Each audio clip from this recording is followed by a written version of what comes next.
दोस्तों नमस्कार, ये है मार्गदर्शन फॉर सिविल सर्विसेज। मैं अनुराग चौधरी। दोस्तों आज की वीडियो में प्रस्तुत है पर्यावरण एवं पारिस्थितिकी यानी इन्वायरमेंट एंड इकोलॉजी से संबंधित महत्वपूर्ण प्रश्नों का रिवीजन, जो आपके आगामी परीक्षाओं जैसे यूपीपीसीएस प्रारंभिक परीक्षा, आरओ यानी समीक्षा अधिकारी, सहायक समीक्षा अधिकारी, लोअर पीसीएस तथा अन्य राज्य लोक सेवा आयोगों द्वारा आयोजित की जाने वाली परीक्षाओं के सामान्य ज्ञान और सामान्य अध्ययन खंड के लिए बहुत ही उपयोगी है।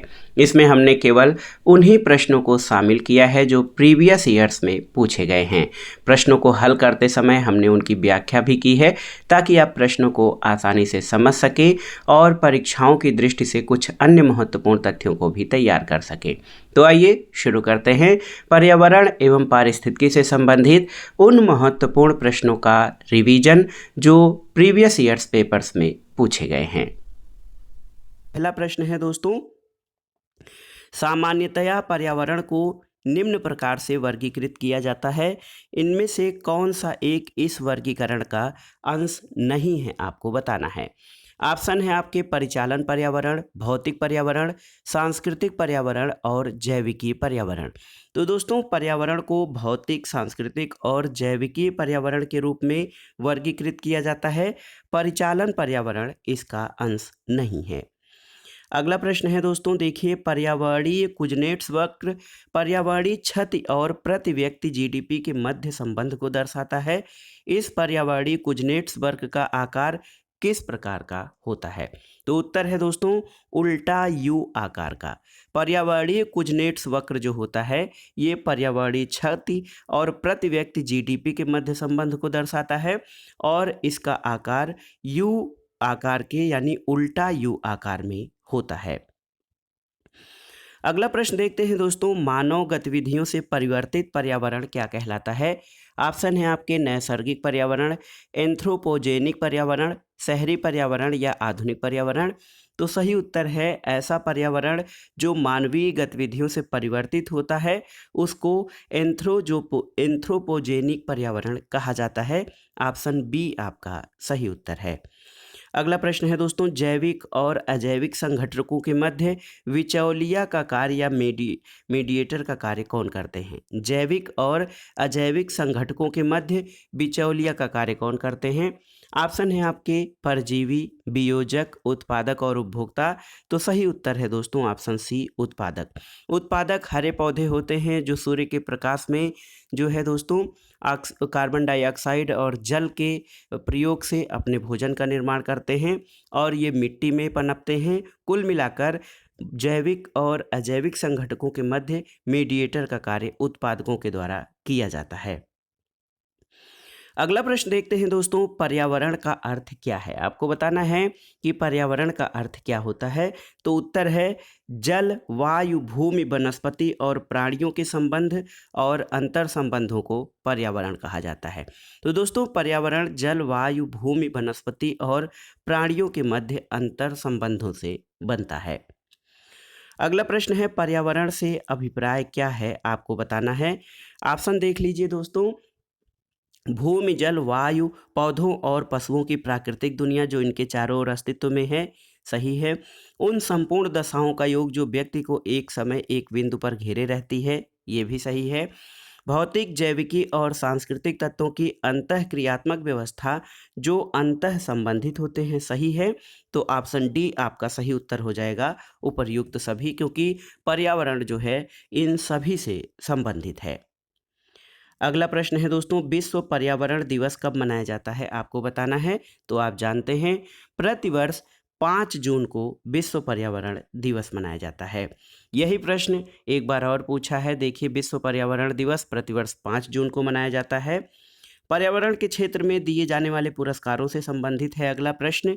देखिए राजीव गांधी पर्यावरण पुरस्कार दिया जाता है किस क्षेत्र में योगदान के लिए? तो उत्तर है स्वच्छ प्रौद्योगिकी यानी क्लीन टेक्नोलॉजी के विकास में दोस्तों राजीव गांधी पर्यावरण पुरस्कार दिया जाता है। अगला प्रश्न है दोस्तों, यहाँ पर देखिए प्रत्येक वर्ष दिए जाने वाले इंदिरा गांधी पर्यावरण पुरस्कार का आधार क्या होता है? तो उत्तर है इंदिरा गांधी पर्यावरण पुरस्कार का आधार होता है पर्यावरण के क्षेत्र में सार्थक योगदान। दोस्तों, पर्यावरण के क्षेत्र में सार्थक योगदान देने वाले व्यक्तियों को इंदिरा गांधी पर्यावरण पुरस्कार दिया जाता है। अगला प्रश्न है, ग्लोबल 500 पुरस्कार प्रदान किए जाते हैं किस क्षेत्र में? तो उत्तर है दोस्तों, ग्लोबल 500 पुरस्कार पर्यावरण सुरक्षा और पर्यावरण प्रतिरक्षा के लिए दिया जाता है। तो सही उत्तर आपका हो जाएगा ऑप्शन सी, ग्लोबल 500 पुरस्कार पर्यावरण प्रतिरक्षा के लिए दिया जाता है। अगला प्रश्न देखते हैं। देखिए, बहुत ही महत्वपूर्ण है, इको मार्क। आप जानते हैं इको मार्क कुछ भारतीय उत्पादों को दिया जाता है। तो इको मार्क उन भारतीय उत्पादों को दिया जाता है जो किस क्षेत्र में विशिष्टता रखते हैं? तो उत्तर है दोस्तों, इको मार्क उन भारतीय उत्पादों को दिया जाता है जो पर्यावरण के प्रति मैत्रीपूर्ण हो, यानी पर्यावरण के प्रति जो है ये सहसंबंध रखते हों और पर्यावरण को नुकसान नहीं पहुंचाते हैं। ऐसे उत्पादों को इको मार्क का निशान या मार्का दिया जाता है। अगला प्रश्न है, पर्यावरण अनुकूल उपभोक्ता उत्पादों को चिन्हित करने के लिए सरकार ने क्या प्रारंभ किया है? तो आप जानते हैं, पर्यावरण अनुकूल उपभोक्ता उत्पादों को चिन्हित करने के लिए सरकार ने इको मार्क शुरू किया है। अगला प्रश्न कथन और कारण से संबंधित है। आपको बताना है कि प्राकृतिक पर्यावरण स्वच्छ होता है, ये आपका कथन है। आप जानते हैं कि प्राकृतिक पर्यावरण दोस्तों ये आपका स्वच्छ होता है और मानव क्रियाएं पर्यावरणीय प्रदूषण का कारक हैं। दोस्तों, मानव क्रियाएं पर्यावरणीय प्रदूषण का कारक हैं। इसके अलावा कुछ प्राकृतिक प्रक्रियाएं भी पर्यावरणीय प्रदूषण का कारक होती हैं, जैसे जो है दोस्तों ज्वालामुखी का विस्फोट, ये भी पर्यावरणीय प्रदूषण का कारक है। तो इसमें आपका हो जाएगा ए और आर दोनों सही हैं, लेकिन आर ए की सही व्याख्या नहीं करता है, क्योंकि मानवीय क्रियाओं के अलावा केवल मानवीय क्रियाएं ही नहीं बल्कि कुछ प्राकृतिक क्रियाएं भी पर्यावरणीय प्रदूषण का कारक होती हैं। अगला प्रश्न है, विश्व पर्यावरण सुविधा का आरंभ किस वर्ष हुआ था? आपको बताना है। तो उत्तर है 1991 में। वर्ष 1991 में विश्व पर्यावरण सुविधा का आरंभ हुआ था। अगला प्रश्न देखते हैं दोस्तों, पर्यावरण अपकर्ष या जिसको इन्वायरमेंटल डिग्रेडेशन कहा जाता है, इसका अभिप्राय क्या है? तो देखिए, पर्यावरणीय गुणों का पूर्ण रूप से निम्नीकरण, मानवीय क्रियाकलापों से विपरीत परिवर्तन लाना, पारिस्थितिकी भिन्नता के परिणाम स्वरूप पारिस्थितिकी असंतुलन, उपर्युक्त सभी। तो दोस्तों, उपर्युक्त सभी पर्यावरण अपकर्ष से इसका संबंध है। ऐसी क्रियाएं जिससे पर्यावरण के गुणों का निम्नीकरण होता है, मानवीय क्रियाकलापों से पर्यावरण में विपरीत परिवर्तन आता है और पारिस्थितिकी विभिन्नता के परिणाम स्वरूप पारिस्थितिकी में असंतुलन होता है, इन सब का जो अभिप्राय है वो पर्यावरणीय अपकर्ष से है। पर्यावरण के बाद आइए देखते हैं जैवमंडल और बायोम से संबंधित प्रश्न को। प्रश्न है कि सूची 1 का सूची 2 से मिलान करना है। तो यहाँ पर देखिए, सूची 1 का सूची 2 से मिलान किस प्रकार से होगा। नोक्रेक आपका मेघालय में है दोस्तों। नोक्रेक जो वन्यजीव अभयारण्य है ये मेघालय में है। मानस आप जानते हैं, मानस जो है ये असम में स्थित है। सिमलीपाल उड़ीसा में है और अगस्तमलाई ये केरल में स्थित है। तो इस आधार पर सही कूट आपका हो जाएगा ऑप्शन सी, 3, 1, 4 और 2। अगला प्रश्न है दोस्तों, देखिए बहुत ही महत्वपूर्ण प्रश्न है, सुपोषण या यूट्रोफिकेशन के संबंध में कौन सा कथन सही है? कथन 1 है कि यह जल में घुलित ऑक्सीजन को कम करता है, ये सही है। और यह जल निकाय के पोषक तत्व संवर्धन की घटना है, ये भी सही है। तो सही उत्तर ऑप्शन सी हो जाएगा। 1 और 2 दोनों सही हैं सुपोषण यानी यूट्रोफिकेशन के संदर्भ में। अगला प्रश्न है, निम्नलिखित में से कौन सा एक मानव जनित जीवों का उदाहरण है? ऑप्शन देख लेते हैं। जल प्रवाह तंत्र, प्राकृतिक घास के मैदान, वर्षा वन या फिर कृषि भूमि। तो दोस्तों, जल प्रवाह तंत्र, प्राकृतिक घास के मैदान, वर्षा वन ये सभी प्राकृतिक जीवों के उदाहरण हैं, जबकि कृषि भूमि मानव जनित जीवों या कृत्रिम जीवों का उदाहरण है। अगला प्रश्न दोस्तों, सूची 1 का सूची 2 से सुमेलन करना है। यहाँ पर देखिए और इस आधार पर आपको सही उत्तर का चयन करना है। पहला है खाद्य श्रृंखला किसे कहते हैं? दोस्तों खाद्य श्रृंखला जो है ये अनेक जीव जंतुओं की अपने भोजन के स्रोत के रूप में एक दूसरे पर निर्भरता, ये खाद्य श्रृंखला कहा जाता है। खाद्य जाल क्या होता है? तो खाद्य जाल दोस्तों खाद्य श्रृंखलाओं की एक दूसरे से संबद्ध और अन्योनाश्रित संबंध। तो अनेक खाद्य श्रृंखलाएं मिलाकर खाद्य जाल का निर्माण करती हैं। पोषणज स्तर क्या होता है? तो पोषणज स्तर दोस्तों पारिस्थितिकी में श्रेणीबद्ध कई स्तर होते हैं। और बायोम क्या है? तो बायोम हो जाएगा वानस्पतिक एवं प्राणी जगत का प्राकृतिक रूप से पाया जाने वाला समुदाय, इसको बायोम या जीवोम कहा जाता है। तो इस आधार पर सही उत्तर क्या हो जाएगा? सही उत्तर आपका हो जाएगा ऑप्शन डी 3, 4, 2 और 1। अगला प्रश्न है दोस्तों, खाद मिट्टी या ह्यूमस में निम्नलिखित तत्वों में से किसकी प्रतिशतता सर्वाधिक होती है? तो सही उत्तर है ह्यूमस, यानी जिसको खाद मिट्टी कहा जाता है। इसमें नाइट्रोजन तत्व की प्रतिशतता सर्वाधिक होती है, इसलिए ह्यूमस युक्त जो मृदा होती है वो पौधों के विकास के लिए बहुत ही उपयोगी है। अगला प्रश्न है दोस्तों, कथन और कारण से संबंधित है। कथन देखते हैं, जीवमंडल एक खुला विवृत तंत्र का उदाहरण है। कारण है जीवमंडल में पदार्थ के प्रारंभिक निवेश के बाद पुनः नए पदार्थों का निवेश नहीं हो सकता, परंतु ऊर्जा के निवेश एवं बहिर्गमन पर कोई प्रतिबंध नहीं होता है। तो यहाँ पर देखिए दोस्तों सही उत्तर क्या हो जाएगा? इसमें ए सही है लेकिन आर गलत है। ये कह रहे हैं जीवमंडल में पदार्थ के प्रारंभिक निवेश के बाद नए पदार्थों का निवेश नहीं हो सकता, ये आपका गलत है। तो देखिए ए सही है और आर गलत है, तो आपका ऑप्शन सी सही उत्तर हो जाएगा। अगला प्रश्न देखते हैं, निम्नलिखित में से कौन मानव जनित जीवों का एक उदाहरण है? आपको बताना है कि मानव जनित जीवों का उदाहरण क्या है। ऑप्शन है जल तंत्र, घास का मैदान, वर्षा वन या फसली भूमि। तो दोस्तों फसली भूमि जो है ये मानव फसल उत्पादन करने के लिए बनाता है। तो फसली भूमि जो है ये मानव जनित या कृत्रिम जीवों का उदाहरण है। अगला प्रश्न है, पारिस्थितिकी तंत्र में एक टिकाऊ जैव समूह क्या कहलाता है? तो उत्तर है पारिस्थितिकी तंत्र में टिकाऊ जैव समूह ये संक्रमिका या इकोटोन कहलाता है। अगला प्रश्न है, एक क्षेत्र के प्ररोहण में समयांतर क्रमबद्ध परिवर्तन को क्या कहा जाता है?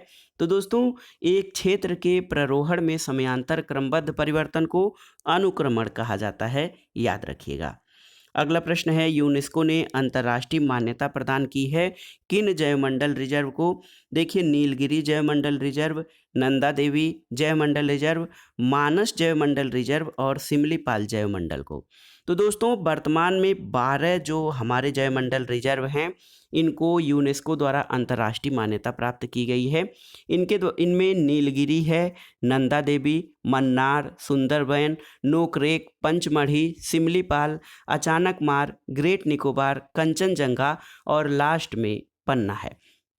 तो देखिए यहाँ पर दोस्तों नीलगिरी और नंदा देवी इस सूची में हमारे शामिल हैं। नीलगिरी अब एक बार आपसे यूनेस्को के अंतर्राष्ट्रीय मान्यता प्राप्त सूची में जो जैवमंडल रिजर्व हैं उनको देखिए, नीलगिरी, मन्नार, नंदा देवी, सुंदरबन, नोकरेक, पंचमढ़ी, सिमलीपाल, अचानक मार, ग्रेट निकोबार, कंचनजंगा और पन्ना आदि। तो इसमें नीलगिरी और नंदा देवी तो 1 और 2 आपका सही उत्तर हो जाएगा, ऑप्शन ए है। अगला प्रश्न है, मानव और जैवमंडल यानी मैन एंड बायोस्फीयर कार्यक्रम कब प्रारंभ किया गया था, किसके द्वारा? तो सही उत्तर है दोस्तों मानव और जैवमंडल कार्यक्रम यूनेस्को को द्वारा प्रारंभ किया गया था। अगला प्रश्न है, जीवमंडल आरक्षित परिरक्षण क्षेत्र क्या होते हैं? तो जीवमंडल आरक्षित परिरक्षण क्षेत्र होते हैं ये आनुवांशिक विभिन्नता के क्षेत्र होते हैं। तो देख लीजिए जीवमंडल आरक्षित परिरक्षण क्षेत्र ये आनुवांशिक विभिन्नता के क्षेत्र होते हैं। अगला प्रश्न है, निम्नलिखित में से कौन एक जैविक अनुक्रमण की अवस्थाओं का सही क्रम है? तो जैविक अनुक्रमण की जो अवस्थाएं हैं उनका सही क्रम होता है, देखिए सबसे पहले नग्नीकरण, उसके बाद प्रवास, फिर आस्थापन, उसके बाद प्रतिक्रिया और फिर लास्ट में स्थिरीकरण। तो दोस्तों ये जो है जैविक अनुक्रमण की प्रावस्थाओं का सही क्रम है। एक बार फिर से देखते हैं, नग्नीकरण, प्रवास, आस्थापन, प्रतिक्रिया और स्थिरीकरण। ऑप्शन ए आपका सही उत्तर है। अगला प्रश्न है दोस्तों, पारिस्थितिकी अनुक्रमण के 4 महत्वपूर्ण चरण कौन से होते हैं, उनका सही अनुक्रम आपको बताना है। तो पारिस्थितिकी अनुक्रमण के जो 4 चरण होते हैं उनमें सबसे पहले क्षीणता होती है, फिर आक्रमण होता है, फिर प्रतिस्पर्धा और उसके बाद स्थानांतरण। पहले देखिए क्षीणता यानी कमजोरी, फिर आक्रमण होता है, फिर प्रतिस्पर्धा और फिर स्थानांतरण। तो सही उत्तर है आपका 2, 1, 3 और 4। तो ऑप्शन ए आपका सही उत्तर हो जाएगा। अगला प्रश्न है दोस्तों, प्रतिशतता के आधार पर वायुमंडल में पाई जाने वाली सर्वाधिक या सर्वाधिक प्रतिशत मात्रा में पाई जाने वाली वायुमंडल में कौन सी गैस है। तो सही उत्तर है नाइट्रोजन। आप जानते हैं नाइट्रोजन गैस जो है वायुमंडल में 78.09%, ऑक्सीजन 20.95%, इसके अलावा 0.93% आर्गन और अन्य गैसें कार्बन डाइऑक्साइड और जलवाष्प आदि वायुमंडल में पाए जाते हैं। तो सर्वाधिक प्रतिशत मात्रा में नाइट्रोजन पाई जाती है वायुमंडल में।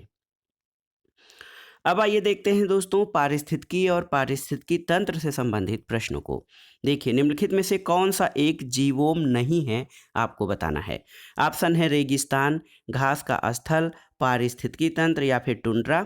तो सही उत्तर है दोस्तों पारिस्थितिकी तंत्र जीवोम का उदाहरण नहीं है, क्योंकि रेगिस्तान, घास का स्थल और टुंड्रा ये जीवोम या बायोम के उदाहरण हैं, जबकि पारिस्थितिकी तंत्र जीवोम नहीं है।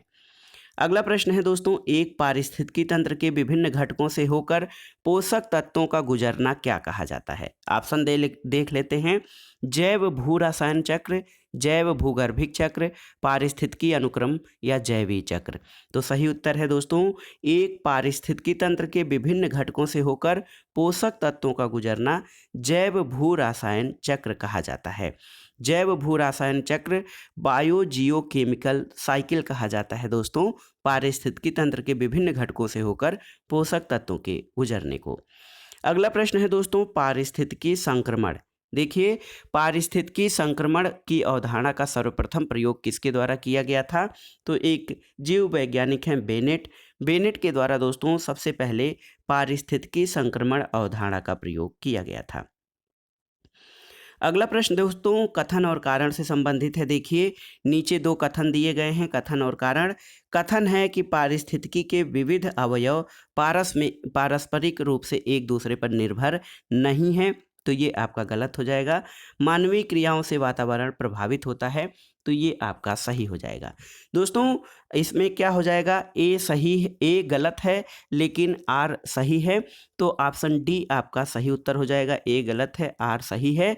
दोस्तों पारिस्थितिकी के जो विविध अवयव होते हैं ये एक दूसरे पर आपस में जो कह रहा है कथन में निर्भर नहीं होते हैं, ये इसलिए गलत है क्योंकि पारिस्थितिकी के जो विविध अवयव होते हैं आपस में एक दूसरे पर निर्भर और अंतर संबंधित होते हैं। अगला प्रश्न है दोस्तों यहाँ पर देखिए बहुत ही महत्वपूर्ण प्रश्न है। आपको बताना है कि पारिस्थितिकी तंत्र का प्रेरक बल कौन सा होता है। कार्बोहाइड्रेट, बायोमास, कार्बन या फिर सौर ऊर्जा। तो सही उत्तर है ऑप्शन डी सौर ऊर्जा। दोस्तों पारिस्थितिकी तंत्र का प्रेरक बल सोलर एनर्जी या सौर ऊर्जा होता है। अगला प्रश्न है राष्ट्रीय वनीकरण और पारिस्थितिकी विकास बोर्ड NAEB की स्थापना भारत सरकार द्वारा कब की गई थी। दोस्तों राष्ट्रीय वनीकरण और पारिस्थितिकी विकास बोर्ड का मतलब होता है NAEB का full form national afforestation and ecological board, eco development board, national afforestation and eco development board. इसकी स्थापना भारत सरकार द्वारा 1992 में की गई थी, याद कर लीजिएगा। अगला प्रश्न है पारिस्थितिकी तंत्र में एक टिकाऊ जैव समूह क्या कहलाता है। तो सही उत्तर है पारिस्थितिकी तंत्र में दोस्तों एक टिकाऊ जैव समूह इकोटोन कहलाता है। इकोटोन पारिस्थितिकी तंत्र में टिकाऊ जैव समूह को कहते हैं। अगला प्रश्न दोस्तों, पारिस्थितिकी तंत्र में एक पोषी स्तर से दूसरे पोषी स्तर में स्थानांतरण से ऊर्जा की मात्रा पर क्या प्रभाव पड़ता है? तो देखिए, उत्तर है बढ़ती है, घटती है, स्थिर रहती है या बढ़ सकती है या घट सकती है। तो सही उत्तर है, पारिस्थितिकी तंत्र में एक पोषी स्तर से दूसरे पोषी स्तर में स्थानांतरण से ऊर्जा की मात्रा दोस्तों घटती है। तो ऑप्शन बी आपका सही उत्तर हो जाएगा। अगला प्रश्न कथन और कारण से संबंधित है। देखिए, कथन है आपका कि सतत विकास मानव समाज के कल्याण के लिए महत्वपूर्ण है, सही है। कारण है कि सतत विकास से अभिप्राय ऐसे विकास से है जो भावी पीढ़ियों की जरूरतें पूरी करने की योग्यता को प्रभावित किए बिना वर्तमान समय की आवश्यकता पूरी करे।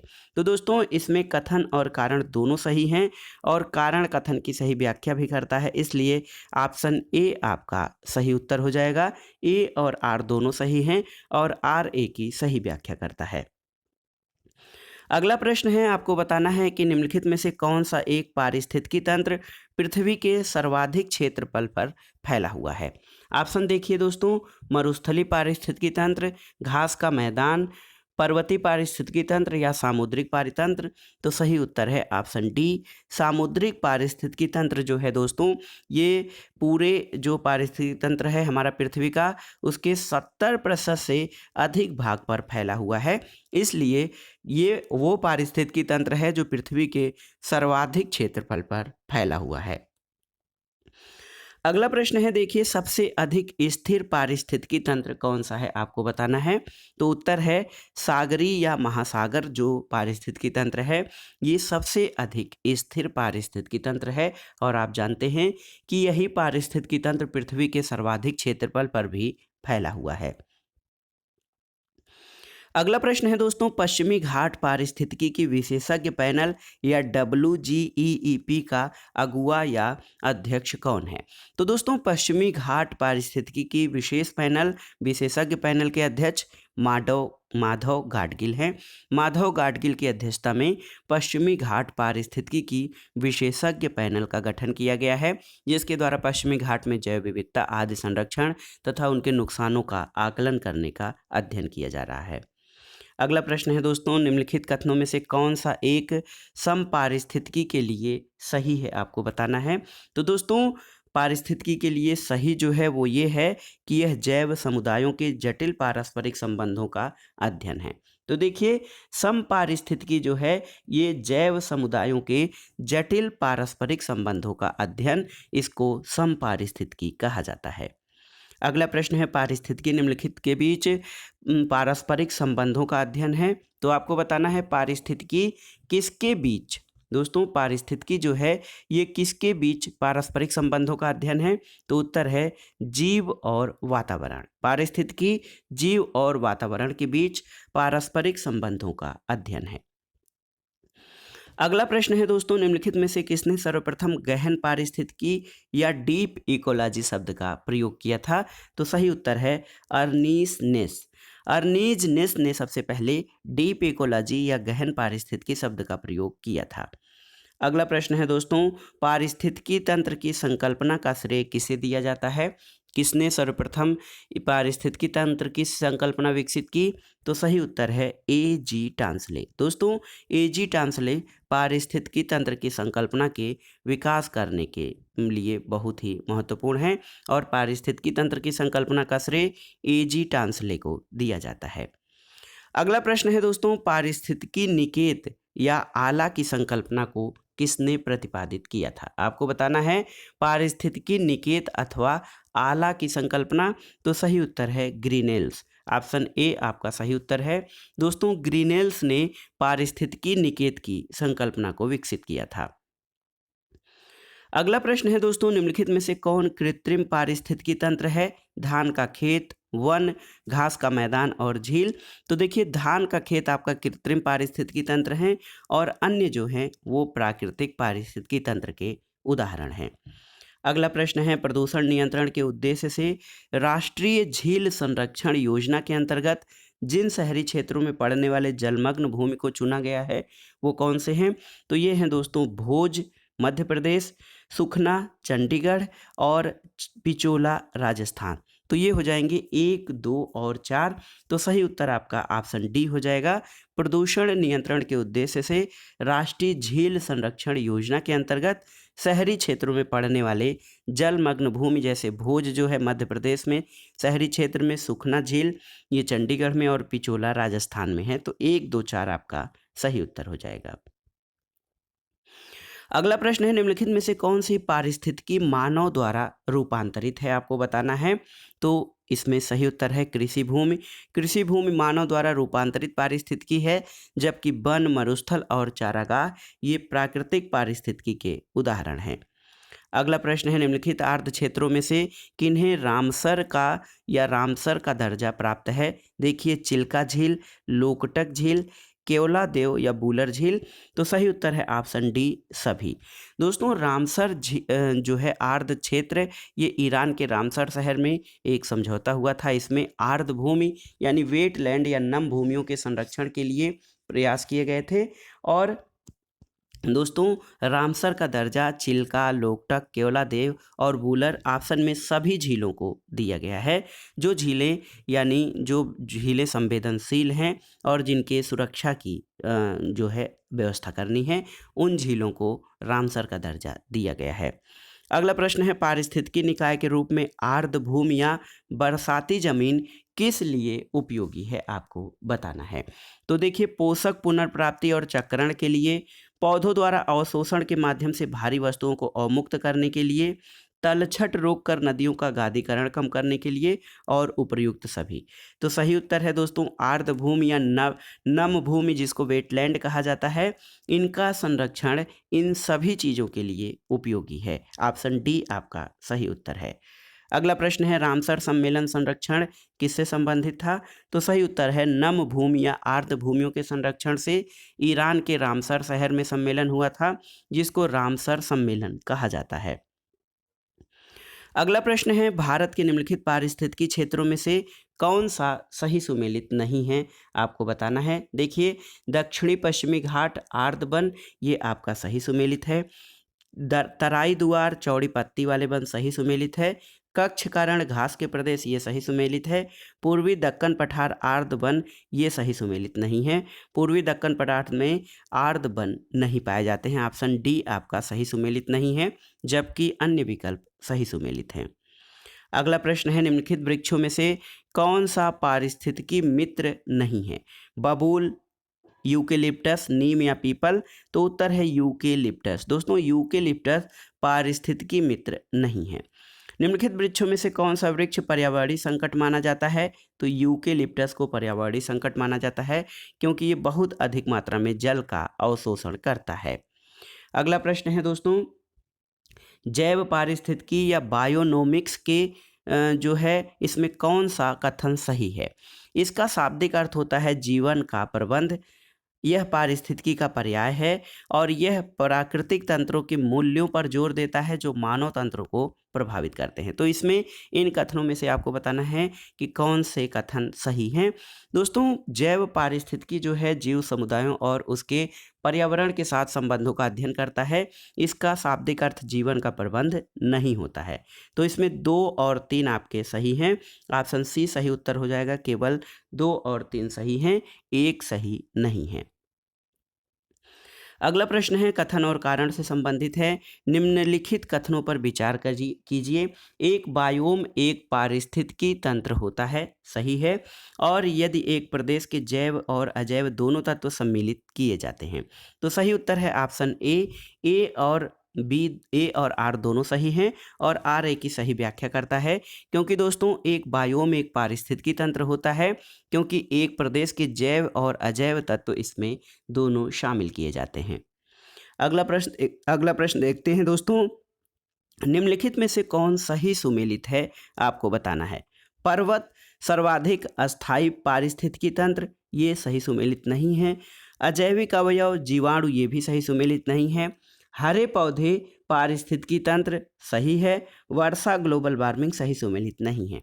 तो दोस्तों, देखिए यहाँ पर पर्वत जो है सर्वाधिक अस्थायी पारितंत्र नहीं, बल्कि समुद्र सर्वाधिक अस्थायी पारितंत्र हैं।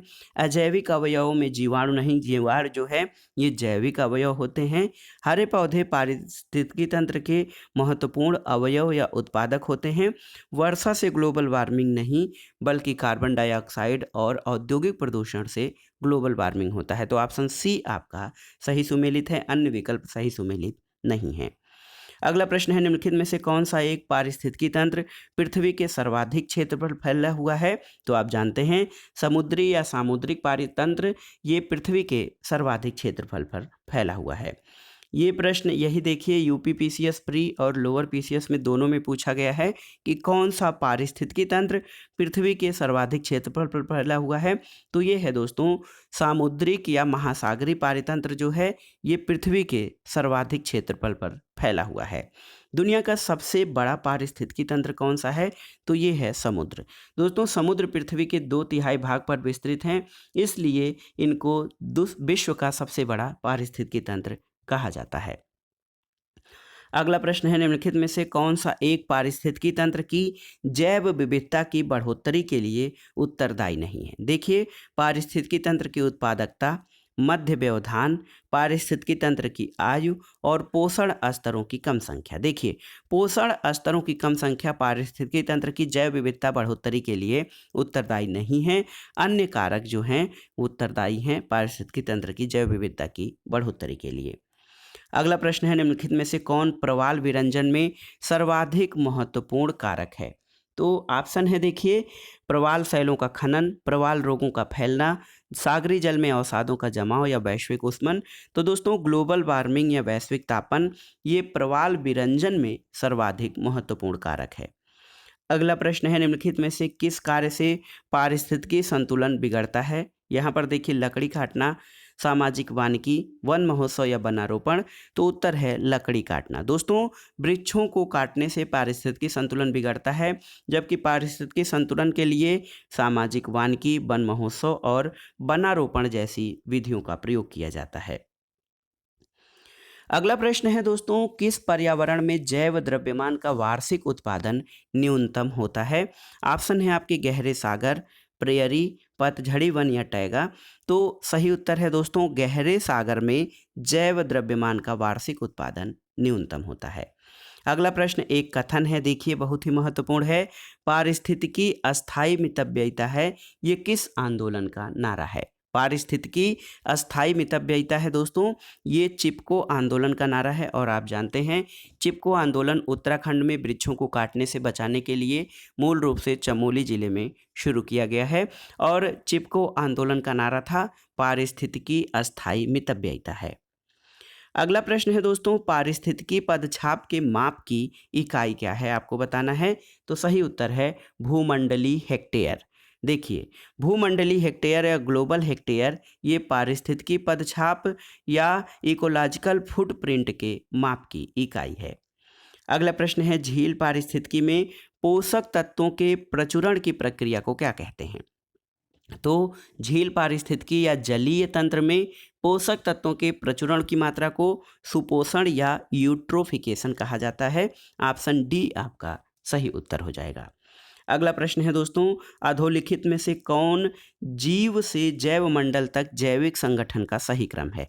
तो देखिए जीव से जैवमंडल तक का जो सही क्रम हो जाएगा वो हो जाएगा सबसे पहले जनसंख्या, उससे समुदाय, फिर पारिस्थितिकी तंत्र और फिर भूदृश्य यानी लैंडस्केप। तो कुल मिलाकर जीव से जैवमंडल तक का जैविक संगठन का सही क्रम हो जाएगा जनसंख्या, समुदाय, पारिस्थितिकी तंत्र और भूदृश्य। दोस्तों आज का जो प्रैक्टिस सेट हम सॉल्व कर रहे हैं इसका अंतिम प्रश्न है कि निम्नलिखित में से कौन पारिस्थितिकी तंत्र के विषय में सही नहीं है? यह अजैविक और जैविक दोनों घटकों से संयुक्त होता है, सही है। इसकी अपनी स्वयं की उत्पादकता होती है, सही है। यह एक बंद तंत्र होता है, सही नहीं है। और यह प्राकृतिक संसाधन तंत्र होता है, सही है। दोस्तों ऑप्शन सी पारिस्थितिकी तंत्र के विषय में सही नहीं है, क्योंकि पारिस्थितिकी तंत्र बंद तंत्र नहीं बल्कि एक खुला तंत्र होता है।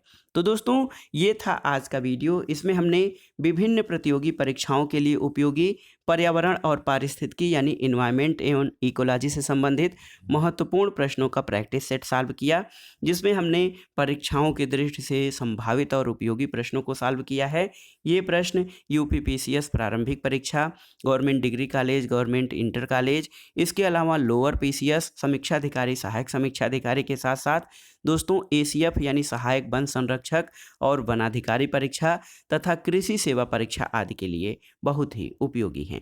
तो वीडियो आपको कैसा लगा या प्रैक्टिस सेट आपको कैसा लगा, हमें कमेंट बॉक्स में ज़रूर बताइएगा। वीडियो को लाइक करें, शेयर करें और इस चैनल मार्गदर्शन फॉर सिविल सर्विसेज को सब्सक्राइब करें।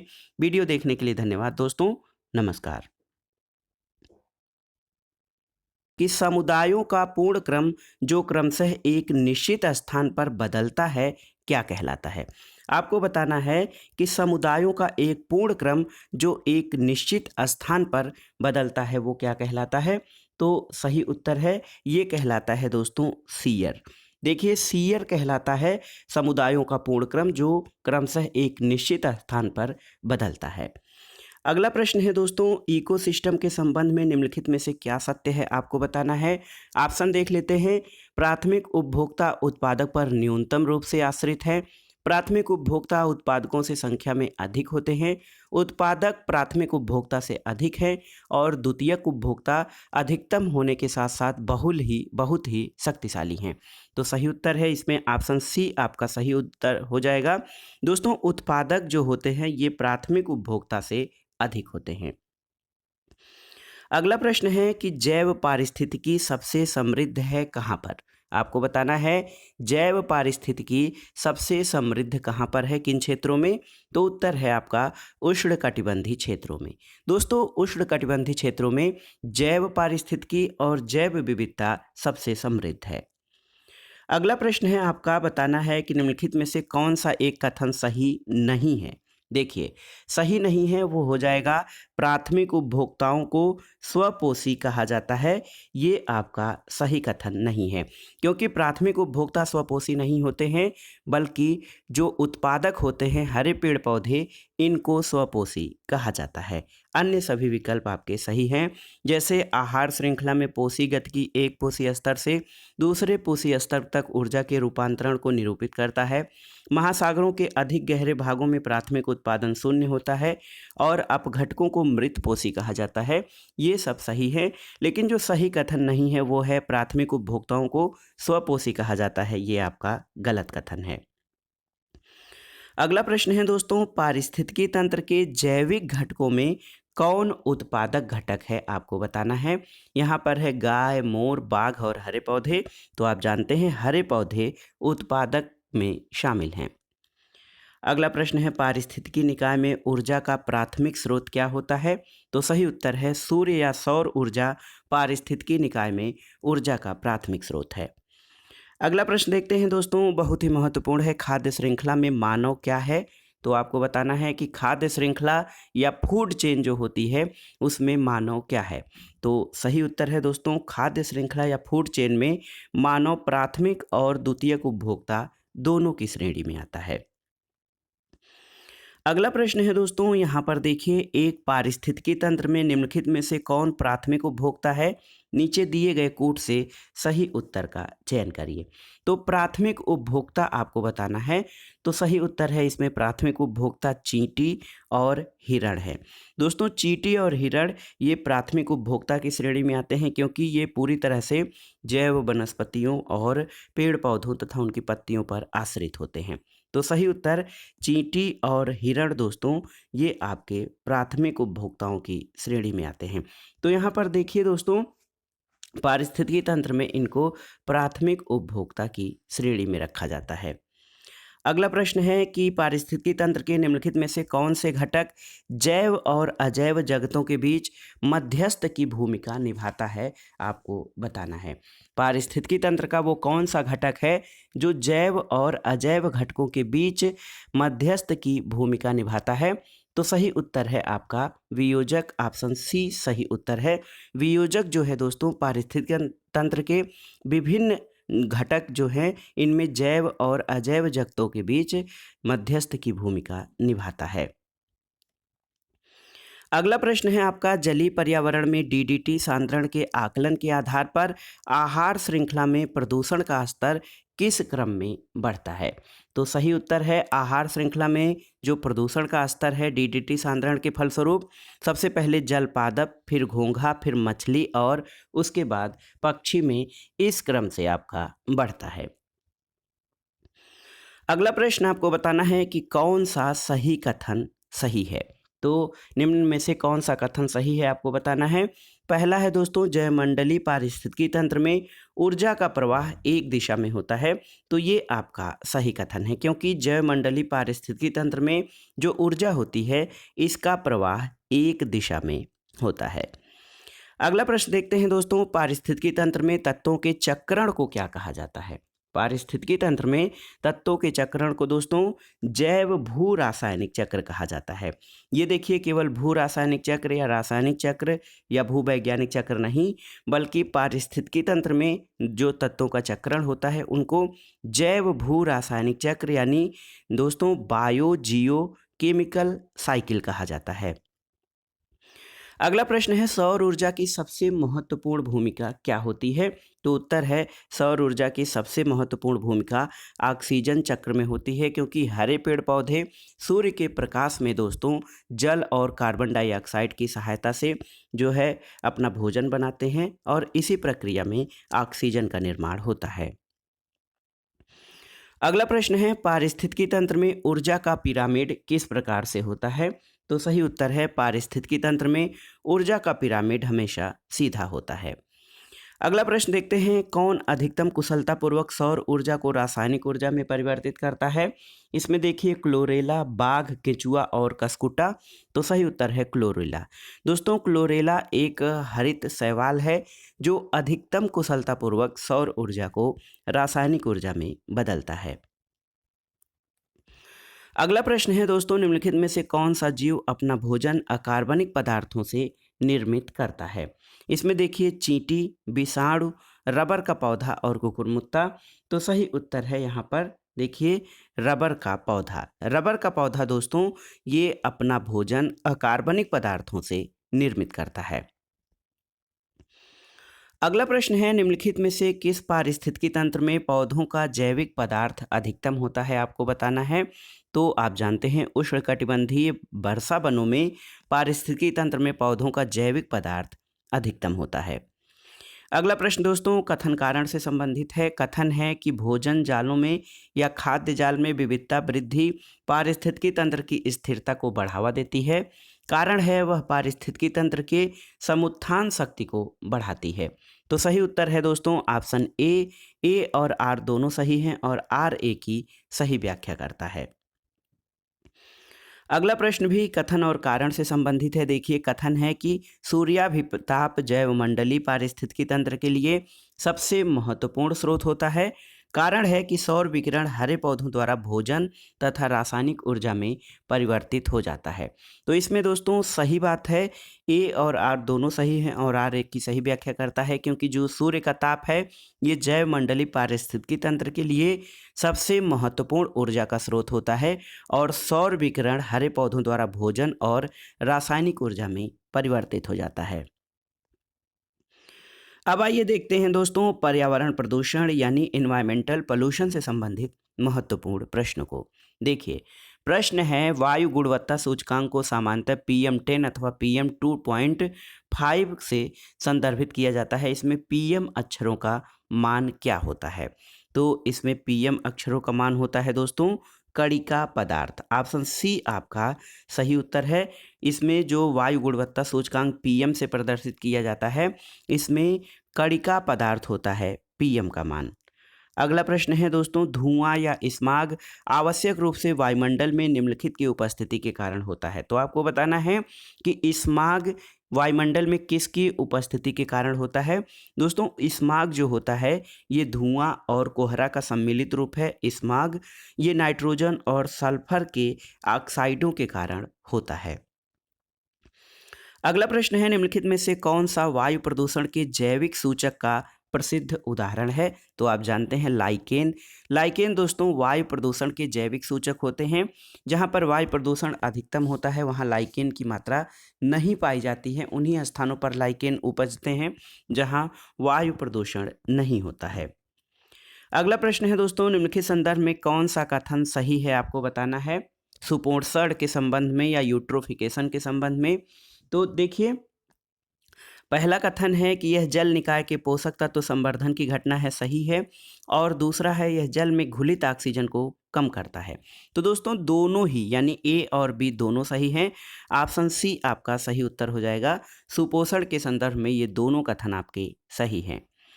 अगला प्रश्न है दोस्तों, गोमती कार्य योजना या गोमती एक्शन प्लान के अंतर्गत निम्नलिखित में से किस जनपद में प्रदूषण न्यूनीकरण कार्यों पर समुचित बल नहीं दिया गया है। तो सही उत्तर है आपका सीतापुर। दोस्तों गोमती कार्य योजना गोमती नदी को स्वच्छ और निर्मल बनाने की योजना है और इसमें सीतापुर में जो है प्रदूषण के न्यूनीकरण कार्यों पर समुचित ध्यान नहीं दिया गया है। अगला प्रश्न आपको बताना है कि निम्नलिखित ऊर्जा स्रोतों में से कौन पर्यावरणीय प्रदूषण उत्पन्न नहीं करता है। देखिए, नाभिकीय ऊर्जा, सौर ऊर्जा, पेट्रोलियम ऊर्जा और कोयला ऊर्जा। तो आप जानते हैं सौर ऊर्जा या सोलर एनर्जी जो है दोस्तों, ये जो है ऊर्जा का सर्वाधिक स्वच्छ स्रोत आता है और ये कोई पर्यावरणीय प्रदूषण उत्पन्न नहीं करता है। अगला प्रश्न है, देखिए निम्नलिखित में से कौन द्वितीयक प्रदूषक है। Smog, carbon dioxide, carbon monoxide और फ्लाई ऐश। तो सही उत्तर है ऑप्शन ए। स्मॉग दोस्तों सेकेंडरी पोल्यूटर या द्वितीयक प्रदूषक के रूप में आता है। तो सही उत्तर है द्वितीयक प्रदूषक है स्मॉग। अगला प्रश्न है दोस्तों, ध्वनि प्रदूषण को मापने के लिए निम्नलिखित में से किस इकाई का प्रयोग किया जाता है। तो ऑप्शन बताने की जरूरत नहीं है, आप जानते हैं ध्वनि प्रदूषण या ध्वनि की तीव्रता डेसिबल में मापी जाती है और जब इसका जो मात्रा होती है, ध्वनि की तीव्रता की मात्रा मानक से बहुत अधिक हो जाती है तो वो प्रदूषण ध्वनि प्रदूषण कहलाता है। अगला प्रश्न है दोस्तों, किस प्रकार के प्रदूषण से बचाव के लिए ग्रीन मफलर का प्रयोग किया जाता है। तो ग्रीन मफलर का प्रयोग दोस्तों ध्वनि या शोर से बचाने के लिए किया जाता है। इसमें सड़कों के किनारे या इंडस्ट्री के आसपास पौधों की कतारें लगाई जाती हैं जिनसे ध्वनि प्रदूषण को नियंत्रित करने में मदद मिलती है। अगला प्रश्न है, निम्नलिखित में से कौन एक वायु प्रदूषण की रोकथाम की एक यंत्रीय विधि नहीं है। देखिए, bag filter, cyclone collector, cyclone separator या साइक्लोन डिवाइडर। तो सही उत्तर है साइक्लोन डिवाइडर। दोस्तों साइक्लोन डिवाइडर वायु प्रदूषण की रोकथाम की यंत्रीय विधि में शामिल नहीं है। अगला प्रश्न है, निम्नलिखित में से कौन एक वायु प्रदूषण से संबंधित नहीं है। देखिए, स्मॉग, अम्ल वर्षा, यूट्रोफिकेशन या एस्बेस्टोसिस। तो सही उत्तर है आप जानते हैं यूट्रोफिकेशन। दोस्तों इसको सुपोषण कहते हैं, ये जल में होने वाली घटना है, जबकि स्मॉग, अम्ल वर्षा और एस्बेस्टोसिस दोस्तों ये सब वायु प्रदूषण से संबंधित हैं।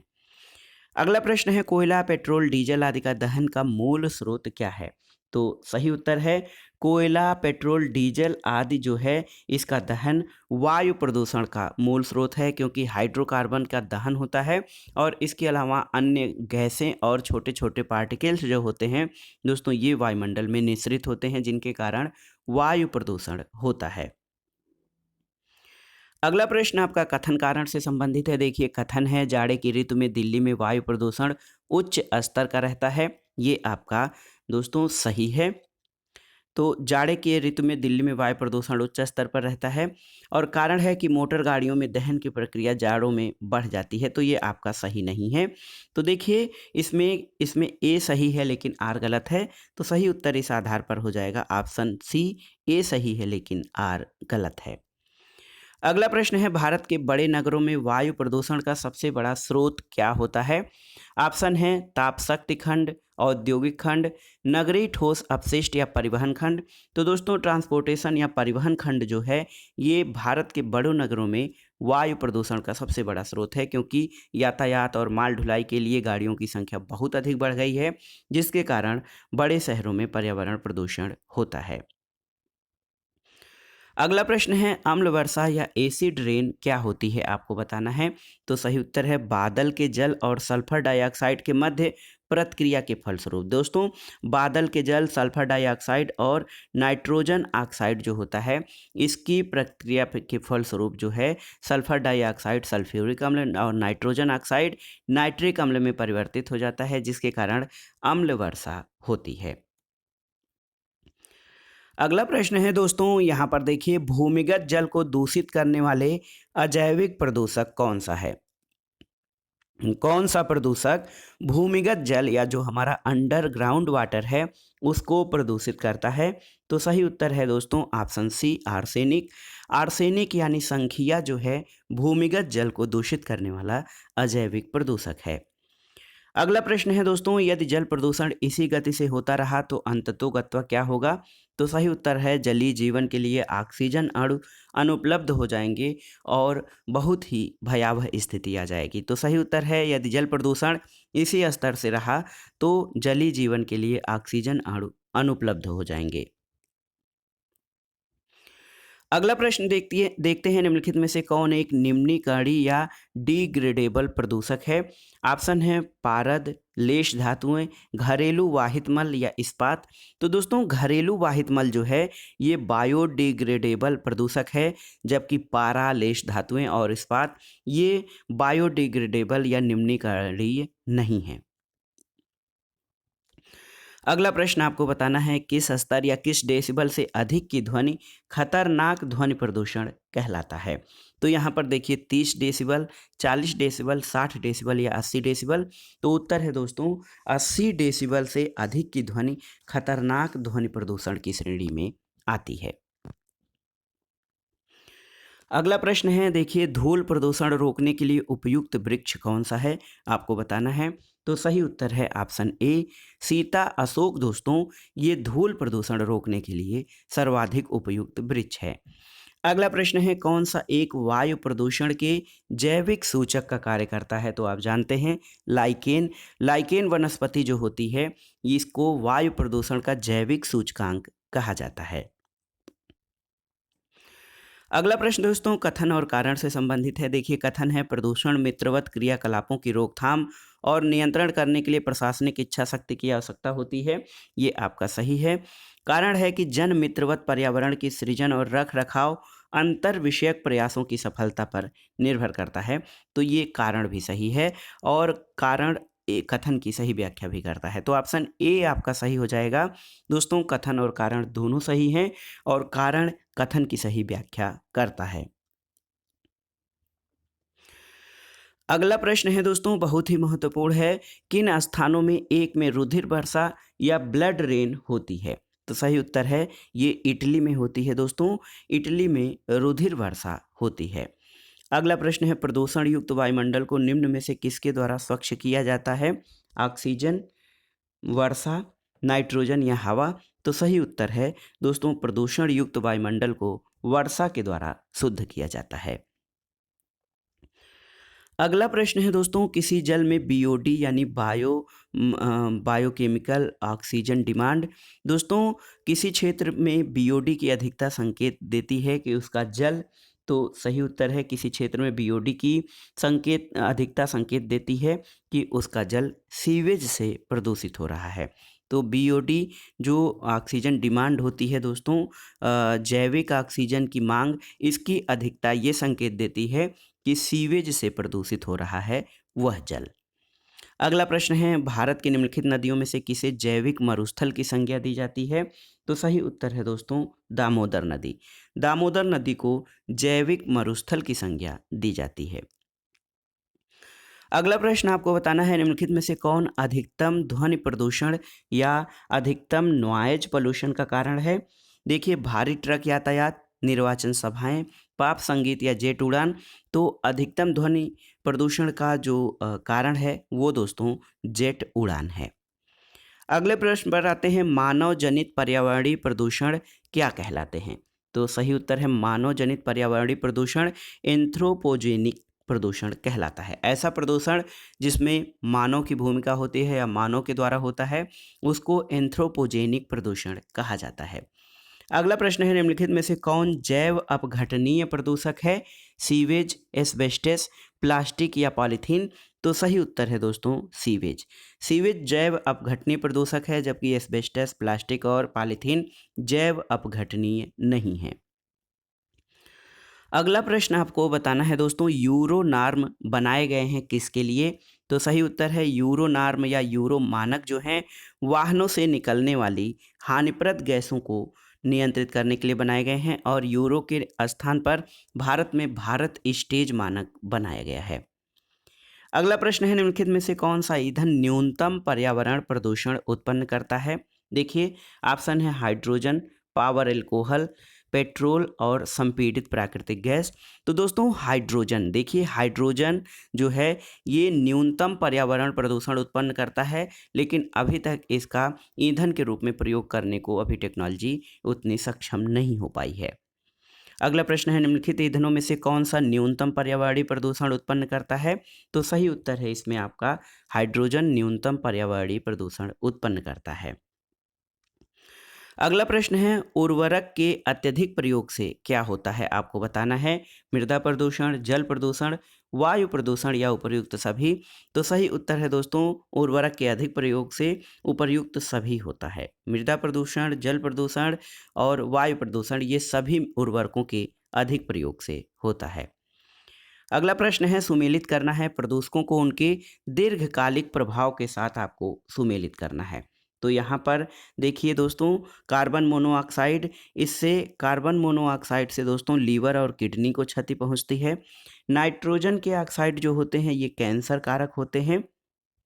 इसके अलावा धूल कण जो होते हैं ये श्वास संबंधी रोग, और सीसा जो है केंद्रीय नर्वस सिस्टम को प्रभावित करता है। तो सही उत्तर है आपका, इसमें कौन सा उत्तर सही हो जाएगा? ऑप्शन सी 1, 2, 3, 4 यानी सीधे सीधे सभी संबंधित हैं।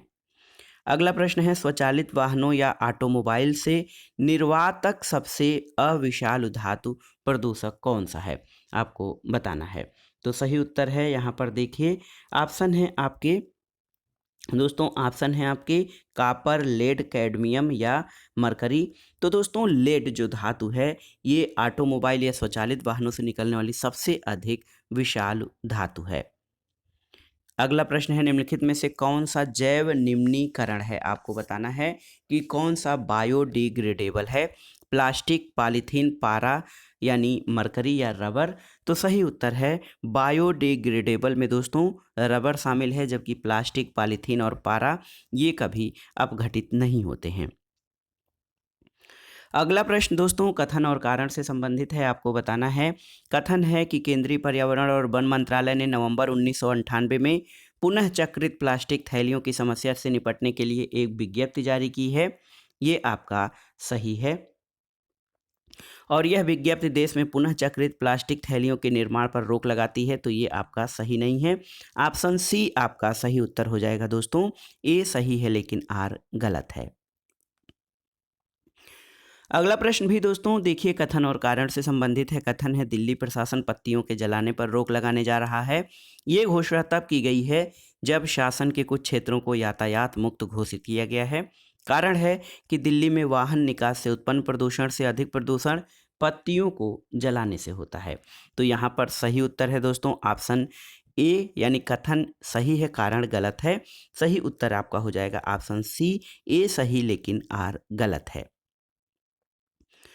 अगला प्रश्न है दोस्तों, निम्नलिखित में से कौन सा प्रदूषण संकेतक पौधा है? तो आप जानते हैं कि लाइकेन दोस्तों ये प्रदूषण संकेतक पौधा है, और लाइकेन दोस्तों ये वायु प्रदूषण के संकेतक के रूप में प्रयोग किया जाता है। अब आइए देखते हैं जैव विविधता यानी बायोडाइवर्सिटी और उसके संरक्षण से संबंधित महत्वपूर्ण प्रश्नों को। देखिए, सामाजिक वानिकी और पर्यावरण पुनर्वास केंद्र भारत के किस नगर में स्थित है? तो सही उत्तर है सामाजिक वानिकी और पर्यावरण पुनर्वास केंद्र, ये प्रयागराज इलाहाबाद में स्थित है। तो याद रखिएगा, प्रयागराज में सामाजिक वानिकी और पर्यावरण पुनर्वास केंद्र स्थित है। अगला प्रश्न है दोस्तों, जैव विविधता से भरपूर ग्रेट हिमालयन राष्ट्रीय उद्यान किस राज्य में स्थित है? तो दोस्तों जैव विविधता से भरपूर जो ग्रेट हिमालयन राष्ट्रीय उद्यान है ये आपका हिमाचल प्रदेश में स्थित है। अगला प्रश्न है मानस जैव आरक्षित क्षेत्र या बायोस्फीयर रिजर्व भारत के किस राज्य में स्थित है? तो आप जानते हैं मानस और काजीरंगा ये आपके असम में स्थित हैं। अगला प्रश्न है निम्नलिखित में से कौन सा जैव विविधता में कमी का कारक है? पर्यावरण प्रदूषण, संसाधनों का अत्यधिक दोहन, न तो एक और न दो, और ए और बी दोनों। तो सही उत्तर है दोस्तों ए और बी दोनों, यानी पर्यावरण प्रदूषण और संसाधनों का अधिक दोहन, ये दोनों ही जैव विविधता में कमी के कारक हैं। अगला प्रश्न है दोस्तों भारत में सबसे अधिक जैव विविधता संपन्न क्षेत्र कौन सा है? आपको बताना है। देखिए गंगा का मैदान, ट्रांस हिमालय, पश्चिमी घाट और मध्य भारत। तो दोस्तों पश्चिमी घाट और पूर्वी हिमालय ये भारत में सबसे अधिक जैव विविधता संपन्न क्षेत्र हैं। अगला प्रश्न आपका कथन कारण से संबंधित है। देखिए कथन है कि उष्णकटिबंधीय देशों में तितलियों की प्रजातियां सर्वाधिक संख्या में पाई जाती हैं, ये सही है। तितलियां कम तापमान में नहीं रह सकती हैं, ये आपका सही नहीं है। तो इस आधार पर इस प्रश्न का उत्तर हो जाएगा ए सही है और आर गलत है।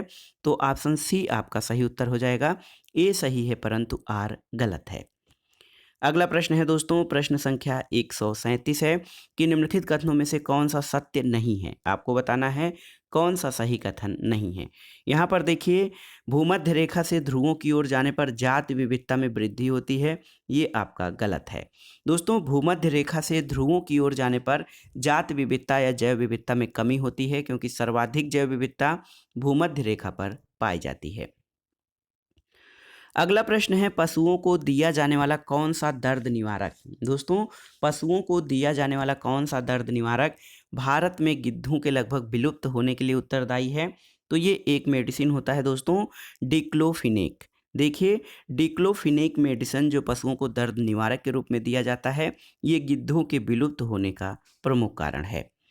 अगला प्रश्न है निम्नलिखित पारिस्थितिकी तंत्रों में किसमें प्रजाति विविधता सापेक्षतः काफ़ी अधिक होती है? तो आप जानते हैं उष्णकटिबंधीय जो सदाबहार वन है या उष्णकटिबंधीय वर्षा वन है, यहाँ पर जो जाति विविधता प्रजाति विविधता सर्वाधिक होती है। अगला प्रश्न है दोस्तों विश्व जैव विविधता दिवस कब मनाया जाता है, यानी वर्ल्ड बायोडाइवर्सिटी डे? तो सही उत्तर है 22 मई को। 22 मई को प्रतिवर्ष विश्व जैव विविधता दिवस मनाया जाता है। अगला प्रश्न है जैव विविधता का सबसे महत्वपूर्ण पहलू क्या है? देखिए भोजन, औषधि, औद्योगिक उपयोग या पारिस्थितिकी तंत्र का निर्वहन। तो उत्तर है सबसे महत्वपूर्ण उपयोगिता या सबसे महत्वपूर्ण पहलू जैव विविधता का पारिस्थितिकी तंत्र का निर्वहन है। अगला प्रश्न है निम्नलिखित में से किसने सर्वप्रथम बायोडाइवर्सिटी शब्द का प्रयोग किया था? तो आपको बताना है कि किस विचारक ने या किस विद्वान ने सबसे पहले बायोडाइवर्सिटी शब्द का प्रयोग किया। तो सही उत्तर है दोस्तों Walter G Rosen. Walter G Rosen ने सबसे पहले बायोडाइवर्सिटी शब्द का प्रयोग किया था। अगला प्रश्न है सर्वाधिक जैव विविधता कहाँ पाई जाती है? तो आप जानते हैं उष्णकटिबंधीय वर्षा वनों में सर्वाधिक जैव विविधता पाई जाती है। इसको दोस्तों भूमध्य रेखीय क्षेत्रों में या विषुवत रेखीय वनों में इस नाम से भी ये प्रश्न पूछ सकता है। अगला प्रश्न है सर्वाधिक जैव विविधता कहाँ पाई जाती है? तो उष्णकटिबंधीय वर्षा वन जो होते हैं दोस्तों, आपने जान लिया कि यहाँ पर सर्वाधिक जैव विविधता पाई जाती है। अगला प्रश्न है कौन सा भारत का बायोडाइवर्सिटी हॉट स्पॉट नहीं है? आपको बताना है। ऑप्शन है हिमालय, विंध्यन, उत्तर पूर्वी भारत या पश्चिमी घाट। तो सही उत्तर है दोस्तों भारत में बायोडाइवर्सिटी हॉट स्पॉट विंध्यन श्रेणी या विंध्यन क्षेत्र नहीं है, जबकि हिमालय, उत्तर पूर्वी भारत और पश्चिमी घाट ये भारत के बायोडाइवर्सिटी हॉट स्पॉट हैं। बायोडाइवर्सिटी हॉट स्पॉट का मतलब ये होता है कि ये दोस्तों जैव विविधता से संपन्न तो हैं, लेकिन यहाँ पर अनेक जीव जंतुओं और प्रजातियों को खतरा भी है। अगला प्रश्न है जैव विविधता के संदर्भ में भारत में निम्नलिखित में से कौन सा क्षेत्र हॉट स्पॉट माना जाता है? अंडमान निकोबार द्वीप समूह, गंगा का मैदान, मध्य भारत या उपर्युक्त में से कोई नहीं। तो सही उत्तर है अंडमान निकोबार द्वीप समूह दोस्तों भारत में हॉट स्पॉट माना जाता है जैव विविधता के संदर्भ में। अगला प्रश्न है पर्यावरण के संदर्भ में पाए जाने वाले हॉट स्पॉट या तप्त स्थल क्या हैं भारत में? तो सही उत्तर है पूर्वी हिमालय और पश्चिमी घाट। दोस्तों पूर्वी हिमालय और पश्चिमी घाट भारत में बायोडाइवर्सिटी के हॉट स्पॉट माने जाते हैं। अगला प्रश्न है, भारत में जैव विविधता की दृष्टि से संतृप्त क्षेत्र निम्नलिखित में से कौन सा है, आपको बताना है। तो सही उत्तर है, भारत में जैव विविधता की दृष्टि से जो संतृप्त क्षेत्र है वो है पश्चिमी घाट। तो ऑप्शन बी आपका सही उत्तर हो जाएगा। अगला प्रश्न है, सर्वाधिक जैव विविधता कहाँ पाई जाती है? कश्मीर घाटी में, शांत घाटी में, सुरमा घाटी में या फूलों की घाटी में? तो सही उत्तर है, केरल के साइलेंट वैली या शांत घाटी में सर्वाधिक जैव विविधता पाई जाती है। अगला प्रश्न देखते हैं दोस्तों, रेड डाटा बुक का संबंध किससे है, आपको बताना है। तो सही उत्तर है, रेड डाटा बुक का संबंध जो है विलुप्ति के संकट पर से जो ग्रस्त हैं जीव जंतु, इनसे संबंधित है। विलुप्ति के संकट पर जो जीव जंतु और वनस्पतियां विलुप्त होने वाली हैं, उनका जो संबंध है वो रेड डाटा या लाल किताब से है। अगला प्रश्न है, भारतीय संसद द्वारा जैव विविधता अधिनियम कब पारित किया गया था? तो उत्तर है, भारत में जैव विविधता अधिनियम वर्ष 2002 में। दोस्तों 2002 में भारत में जैव विविधता अधिनियम या बायोडाइवर्सिटी एक्ट पारित किया गया था। यही प्रश्न एक बार फिर पूछा है कि भारत में जैव विविधता अधिनियम किस वर्ष पारित हुआ था? तो आप समझ लीजिए 2002 में भारत में जैव विविधता अधिनियम पारित किया गया था। अगला प्रश्न है दोस्तों, राष्ट्रीय जैव विविधता अथॉरिटी का मुख्यालय कहाँ पर स्थित है? यानी राष्ट्रीय जैव विविधता प्राधिकरण, इसका मुख्यालय कहाँ स्थित है? तो ये दोस्तों चेन्नई में स्थित है। अगला प्रश्न है, जैव विविधता को अधिकतम संकट किससे है? देखिए, प्राकृतिक निवास और वनस्पतियों के विनाश से, अनुपयुक्त कृषि क्रियाओं से, जलवायु परिवर्तन से और जल प्रदूषण से। तो सही उत्तर है दोस्तों, जैव विविधता को अधिकतम संकट प्राकृतिक निवास और वनस्पतियों के विनाश से है। अगला प्रश्न है, जैव विविधता के ह्रास का या जैव विविधता के नुकसान का कमी का मुख्य कारण क्या है? तो सही उत्तर है दोस्तों, जैव विविधता के ह्रास का प्रमुख कारण प्राकृतिक आवासों का विनाश है। ये बहुत ही महत्वपूर्ण है, क्योंकि प्राकृतिक आवासों के विनाश से जीव जंतुओं और पौधों की अनेक प्रजातियों को खतरा उत्पन्न हो गया है और ये जैव विविधता के ह्रास के सबसे महत्वपूर्ण कारण हैं। अगला प्रश्न है दोस्तों, जैव विविधता के नाश का कारण क्या है? देखिए, जीवों के प्राकृतिक आवास में कमी, पर्यावरणीय प्रदूषण, वनों का नाश या उपर्युक्त सभी। तो दोस्तों इसमें सभी ऑप्शन जो हो जाएगा ऑप्शन डी, जैव विविधता के नाश के ये सभी कारण उत्तरदायी हैं। अगला प्रश्न है, ब्रह्म कमल दोस्तों ये प्राकृतिक रूप से कहाँ पाया जाता है? काजीरंगा में, नीलगिरी में, शांत घाटी में या फूलों की घाटी में? तो सही उत्तर है दोस्तों, उत्तराखंड में स्थित फूलों की घाटी में ब्रह्म कमल प्राकृतिक रूप से पाया जाता है।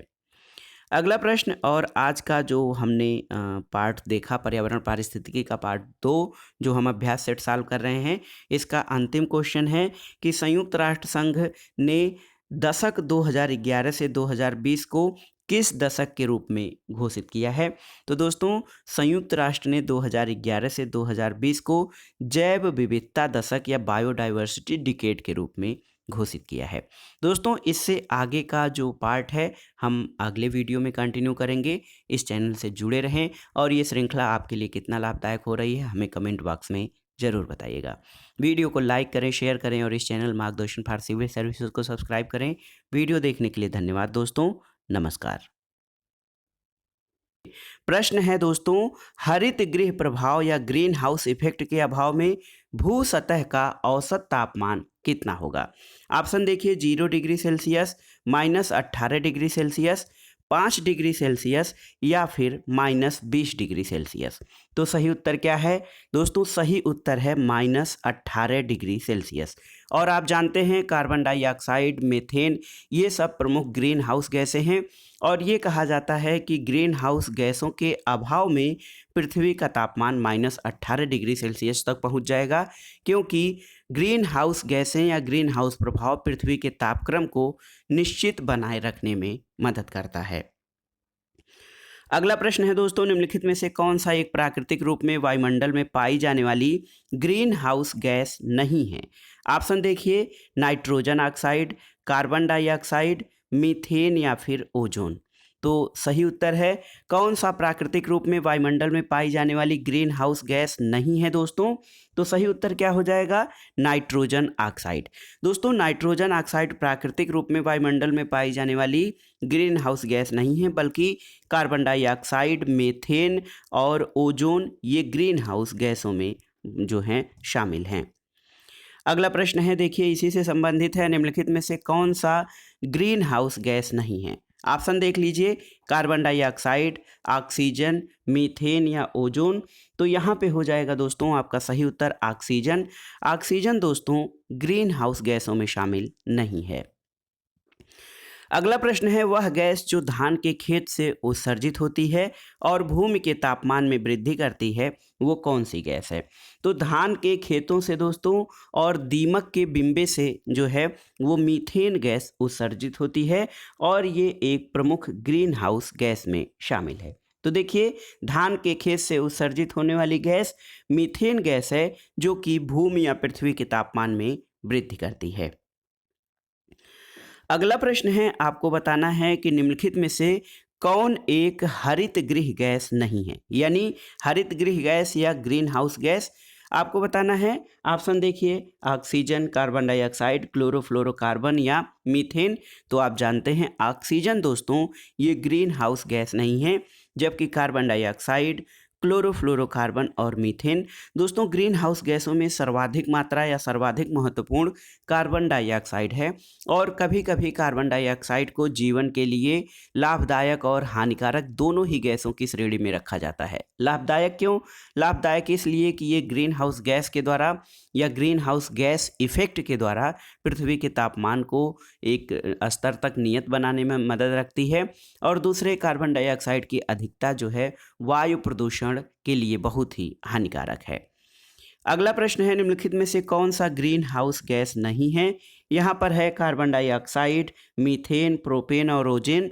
तो सही उत्तर है दोस्तों प्रोपेन। प्रोपेन जो है ग्रीन हाउस गैसों की श्रेणी में नहीं आता है।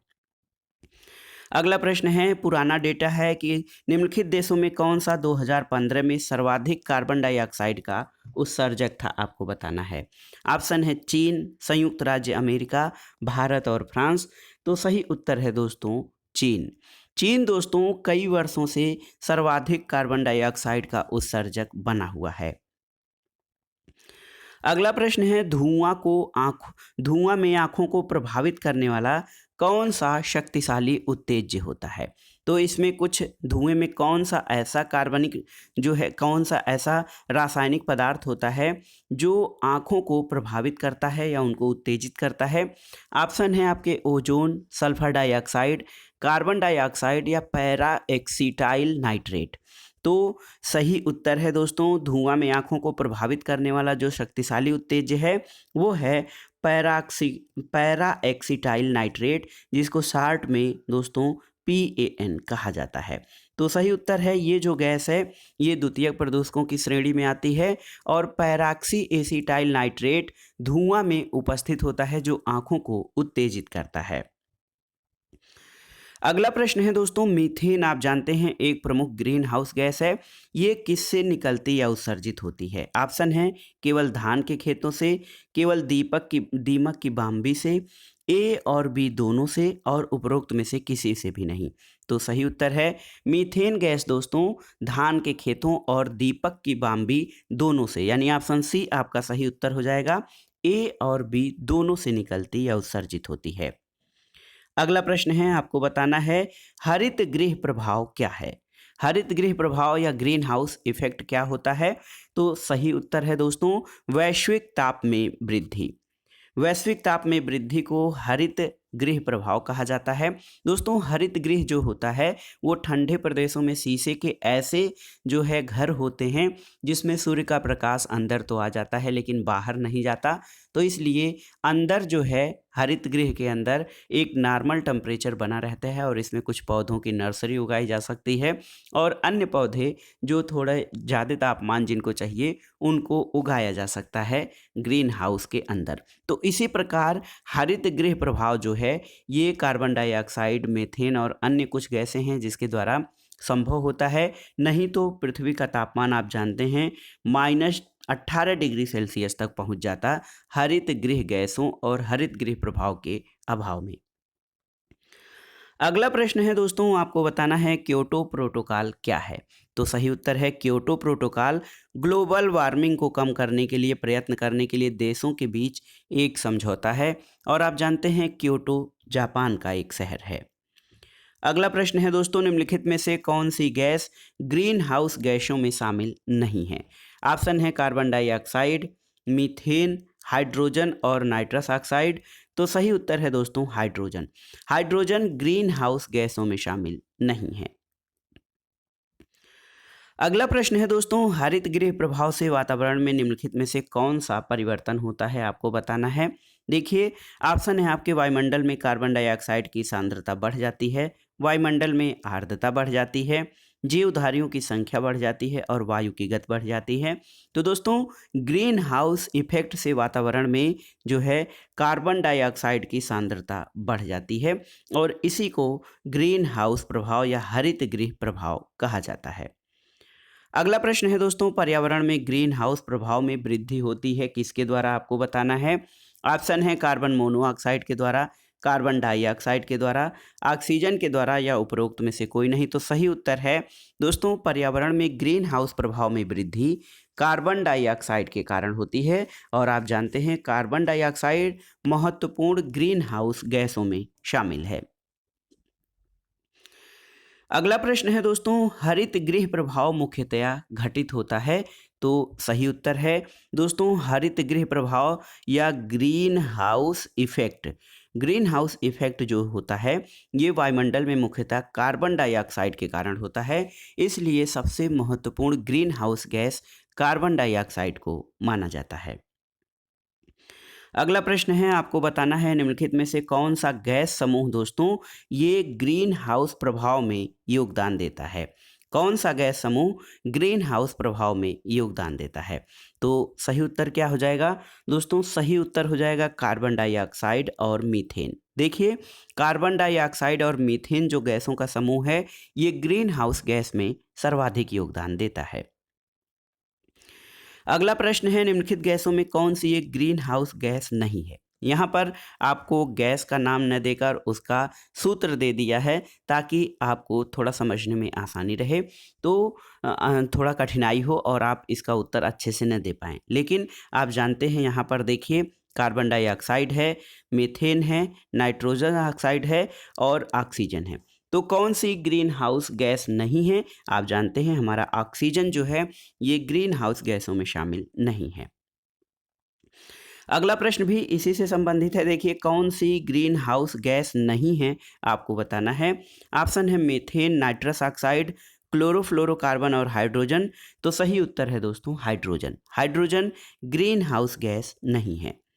अगला प्रश्न है, निम्नलिखित में से कौन सा पदार्थ सार्वत्रिक तापन उत्पन्न करने में योगदान नहीं देता है। सार्वत्रिक तापन या ग्लोबल वार्मिंग जिसको कहा जाता है, दोस्तों आपको बताना है कि कौन सा पदार्थ सार्वत्रिक तापन उत्पन्न करने में योगदान नहीं देता है। ऑप्शन है सल्फर तथा नाइट्रोजन के ऑक्साइड, मीथेन, कार्बन डाइऑक्साइड या जलवाष्प। तो सही उत्तर है दोस्तों सल्फर और नाइट्रोजन के ऑक्साइड ये सार्वत्रिक तापन उत्पन्न करने में मदद नहीं देते, जबकि मीथेन, कार्बन डाइऑक्साइड और जलवाष्प भी दोस्तों महत्वपूर्ण ग्लोबल वार्मिंग के लिए उत्तरदायी गैसों में शामिल है।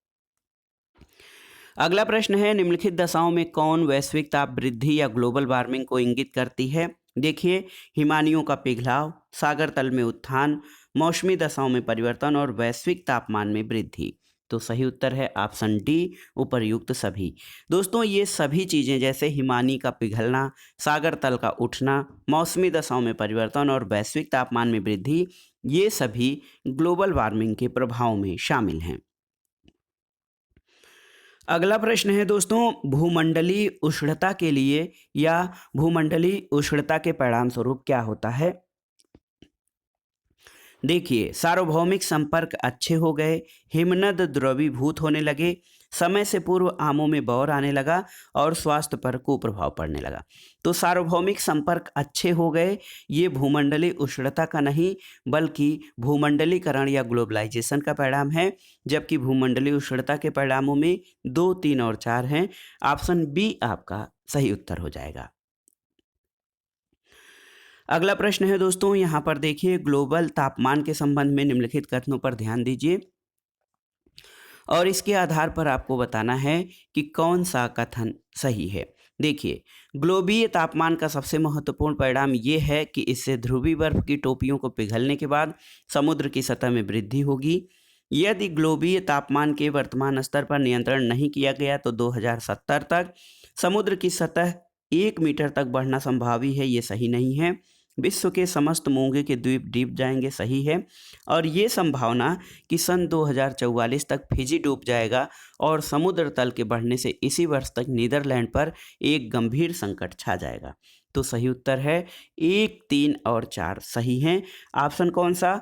ऑप्शन सी आपका सही उत्तर हो जाएगा। 1, 3 और 4 सही उत्तर हैं। अगला प्रश्न है दोस्तों, देखिए बहुत ही महत्वपूर्ण है।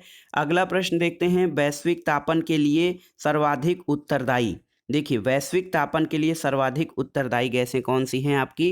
कार्बन डाइऑक्साइड और मीथेन। तो आप जानते हैं वैश्विक तापन में सर्वाधिक योगदान कार्बन डाइऑक्साइड का होता है, उसके बाद मीथेन का होता है। अगला प्रश्न है, भूमंडलीय तापन का कारण क्या होता है? दोस्तों, भूमंडलीय तापन का कारण क्या है? कार्बन डाइऑक्साइड में वृद्धि। तो ये महत्वपूर्ण गैस है जो भूमंडलीय तापन के लिए उत्तरदायी है। अगला प्रश्न है दोस्तों, निम्नलिखित में से कौन सा एक वायुमंडल में मीथेन उत्सर्जन का एक स्रोत है?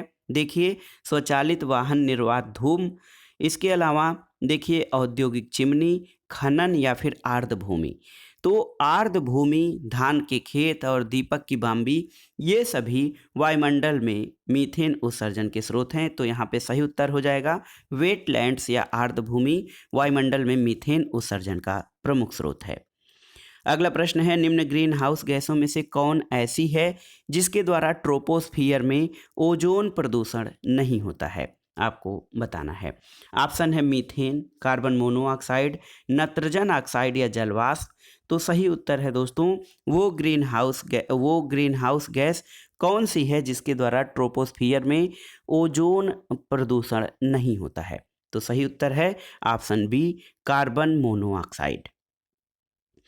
अगला प्रश्न है दोस्तों, ग्रीन हाउस गैसों के उत्सर्जन में जिस देश का सर्वाधिक योगदान है वो कौन सा है? तो उत्तर है ग्रीन हाउस गैसों के उत्सर्जन में सर्वाधिक चीन का योगदान है। और चीन बहुत तेजी से बढ़ती हुई अर्थव्यवस्था है। यहाँ पर औद्योगिक क्षमता का विकास बहुत तेजी से हुआ है, संसाधनों का दोहन हो रहा है और ग्रीन हाउस गैसों के उत्सर्जन में सर्वाधिक महत्वपूर्ण योगदान चीन का है। अगला प्रश्न है, विश्व की हरित गृह गैसों में भारत का अधिभाग कितना है? यानी ग्रीन हाउस गैसों के उत्सर्जन में भारत कितना प्रतिशत भारत का जो है हाथ है? तो सही उत्तर है भारत का योगदान 5% है विश्व की हरित गृह गैसों के उत्सर्जन में। अगला प्रश्न है दोस्तों, देखिए उस समय करंट अफेयर से था। बलूचिस्तान में एक भूकंप आया था जिसमें एक निर्मित अस्थायी लघु द्वीप में से किस गैस का उत्सर्जन आरंभ हुआ था? तो ये बलूचिस्तान में जो द्वीप था, एक निर्मित अस्थायी लघु द्वीप से मीथेन का उत्सर्जन आरंभ हुआ था। और दोस्तों एक प्रश्न है कि मैनचेस्टर विश्वविद्यालय के वैज्ञानिकों ने भू अभियंत्रण द्वारा पैसिफिक महासागर के ऊपर चमकीले बादल उत्पन्न करके ग्लोबल वार्मिंग के बढ़ने पर रोक लगाने का सुझाव दिया है। इसकी पूर्ति के लिए वातावरण में क्या छिड़काव किया गया था? तो सही उत्तर है ऑप्शन ए, समुद्री जो है सिल्वर लवण। दोस्तों सिल्वर लवण के छिड़काव द्वारा नहीं, देखिए सही उत्तर यहाँ पर समुद्री जल हो जाएगा। दोस्तों मैनचेस्टर विश्वविद्यालय के वैज्ञानिकों ने एक जो है भू अभियंत्रण द्वारा ग्लोबल वार्मिंग के उत्पन्न करके ग्लोबल वार्मिंग के बढ़ने पर रोक लगाने के लिए चमकीले बादल उत्पन्न करने की बात की थी और इसमें समुद्री जल के छिड़काव द्वारा ये जो है प्रक्रिया अपनाई गई थी। अगला प्रश्न है, निम्नलिखित में से कौन सा तंत्र सही सुमेलित नहीं है? ग्रीन हाउस गैसें और स्रोत। तो देखिए carbon dioxide, thermal power station, ये आपका सही सुमेलित है। क्लोरोफ्लोरोकार्बन ऑटोमोबाइल, ये सही नहीं है क्योंकि क्लोरोफ्लोरोकार्बन ये आपके प्रशीतक या रेफ्रिजरेटर से निकलता है।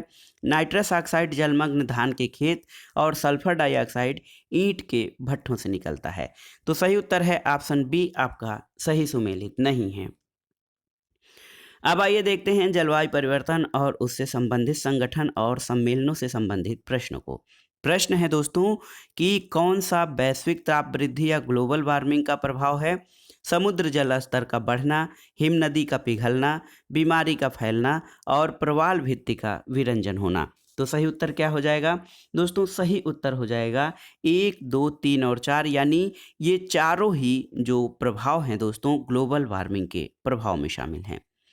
अगला प्रश्न है, जलवायु परिवर्तन पर भारत की प्रथम राष्ट्रीय कार्य योजना कब लोकार्पित की गई थी? तो याद रखिए दोस्तों, ये डेट थी 30 जून 2008। देखिए, जलवायु परिवर्तन पर भारत की प्रथम राष्ट्रीय कार्य योजना 30 जून 2008 को लोकार्पित की गई थी। अगला प्रश्न है, वैश्विक ऊष्मन के फलस्वरूप निम्नलिखित में किसकी बारंबारता और प्रचंडता बढ़ रही है? तो ऑप्शन है केवल चक्रवातों की, केवल तूफानों की, केवल बवंडरों की या उपरोक्त सभी की। तो सही उत्तर है उपरोक्त सभी की। वैश्विक ऊष्मन के फलस्वरूप प्रकृति में काफ़ी ज़्यादा बदलाव हो रहा है और इनसे चक्रवात, तूफान और बवंडरों की बारंबारता और प्रचंडता बढ़ रही है। अगला प्रश्न है दोस्तों, राष्ट्रीय हरित ट्रिब्यूनल, जिसको नेशनल ग्रीन ट्रिब्यूनल या एनजीटी कहा जाता है, ये कब से प्रभावी हुआ था आपको बताना है। तो सही उत्तर है ऑप्शन ए, अक्टूबर 2010 से। राष्ट्रीय हरित न्यायाधिकरण अधिनियम के द्वारा एनजीटी अक्टूबर 2010 से प्रभावित हुआ था और इसका मुख्य कार्य पर्यावरण संरक्षण और ऐसी परियोजनाओं को जो है ऐसे परियोजनाओं का निरीक्षण करना जो पर्यावरण को बड़े पैमाने पर नुकसान पहुंचा सकती हैं। अगला प्रश्न है, धान के खेतों से उत्पन्न होने वाली गैस जो कि भूमंडलीय तापक्रम में वृद्धि से संबंधित है, वो कौन सी है? तो आप जानते हैं ये है मीथेन गैस, जो धान के खेतों से निकलती है और ये एक प्रमुख ग्रीन हाउस गैस है। अगला प्रश्न है दोस्तों, क्योटो प्रोटोकॉल किससे संबंधित है आपको बताना है। वायु प्रदूषण, जलवायु परिवर्तन, ओजोन क्षरण या आर्द्रभूमि संरक्षण। तो सही उत्तर है क्योटो प्रोटोकॉल जलवायु परिवर्तन से संबंधित है। अगला प्रश्न है, निम्नलिखित में से कौन सा मुख्य रूप से ओजोन क्षरण के नियंत्रण से संबंधित है आपको बताना है। तो सही उत्तर है दोस्तों, ओजोन क्षरण के मुख्य रूप से ओजोन क्षरण के नियंत्रण से संबंधित है यहाँ पर मॉन्ट्रियल प्रोटोकॉल। ऑप्शन बी आपका सही उत्तर है। आपके लिए एक प्रश्न है दोस्तों, विश्व ओजोन परत संरक्षण दिवस कब मनाया जाता है और ओजोन में ऑक्सीजन के कितने परमाणु होते हैं? आपको इसका उत्तर कमेंट बॉक्स में बताना है।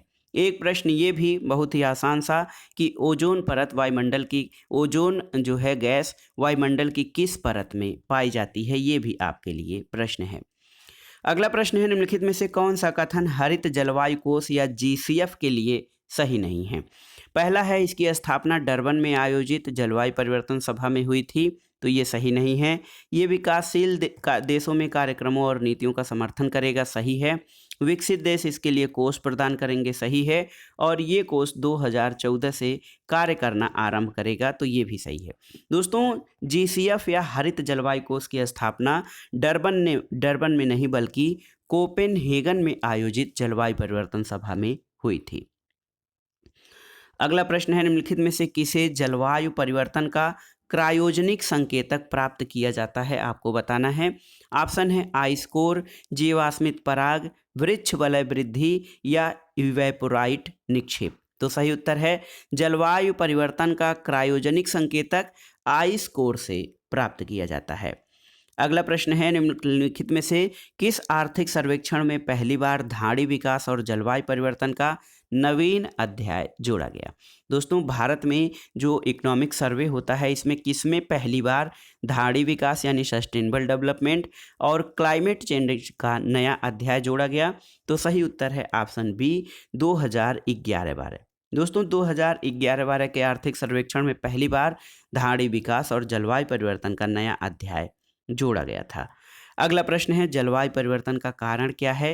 ग्रीन हाउस गैसें, ओजोन परत का क्षरण, प्रदूषण और उपरोक्त सभी। तो सही उत्तर है दोस्तों, उपरोक्त सभी जो कारक हैं ये जलवायु परिवर्तन के कारणों में शामिल हैं।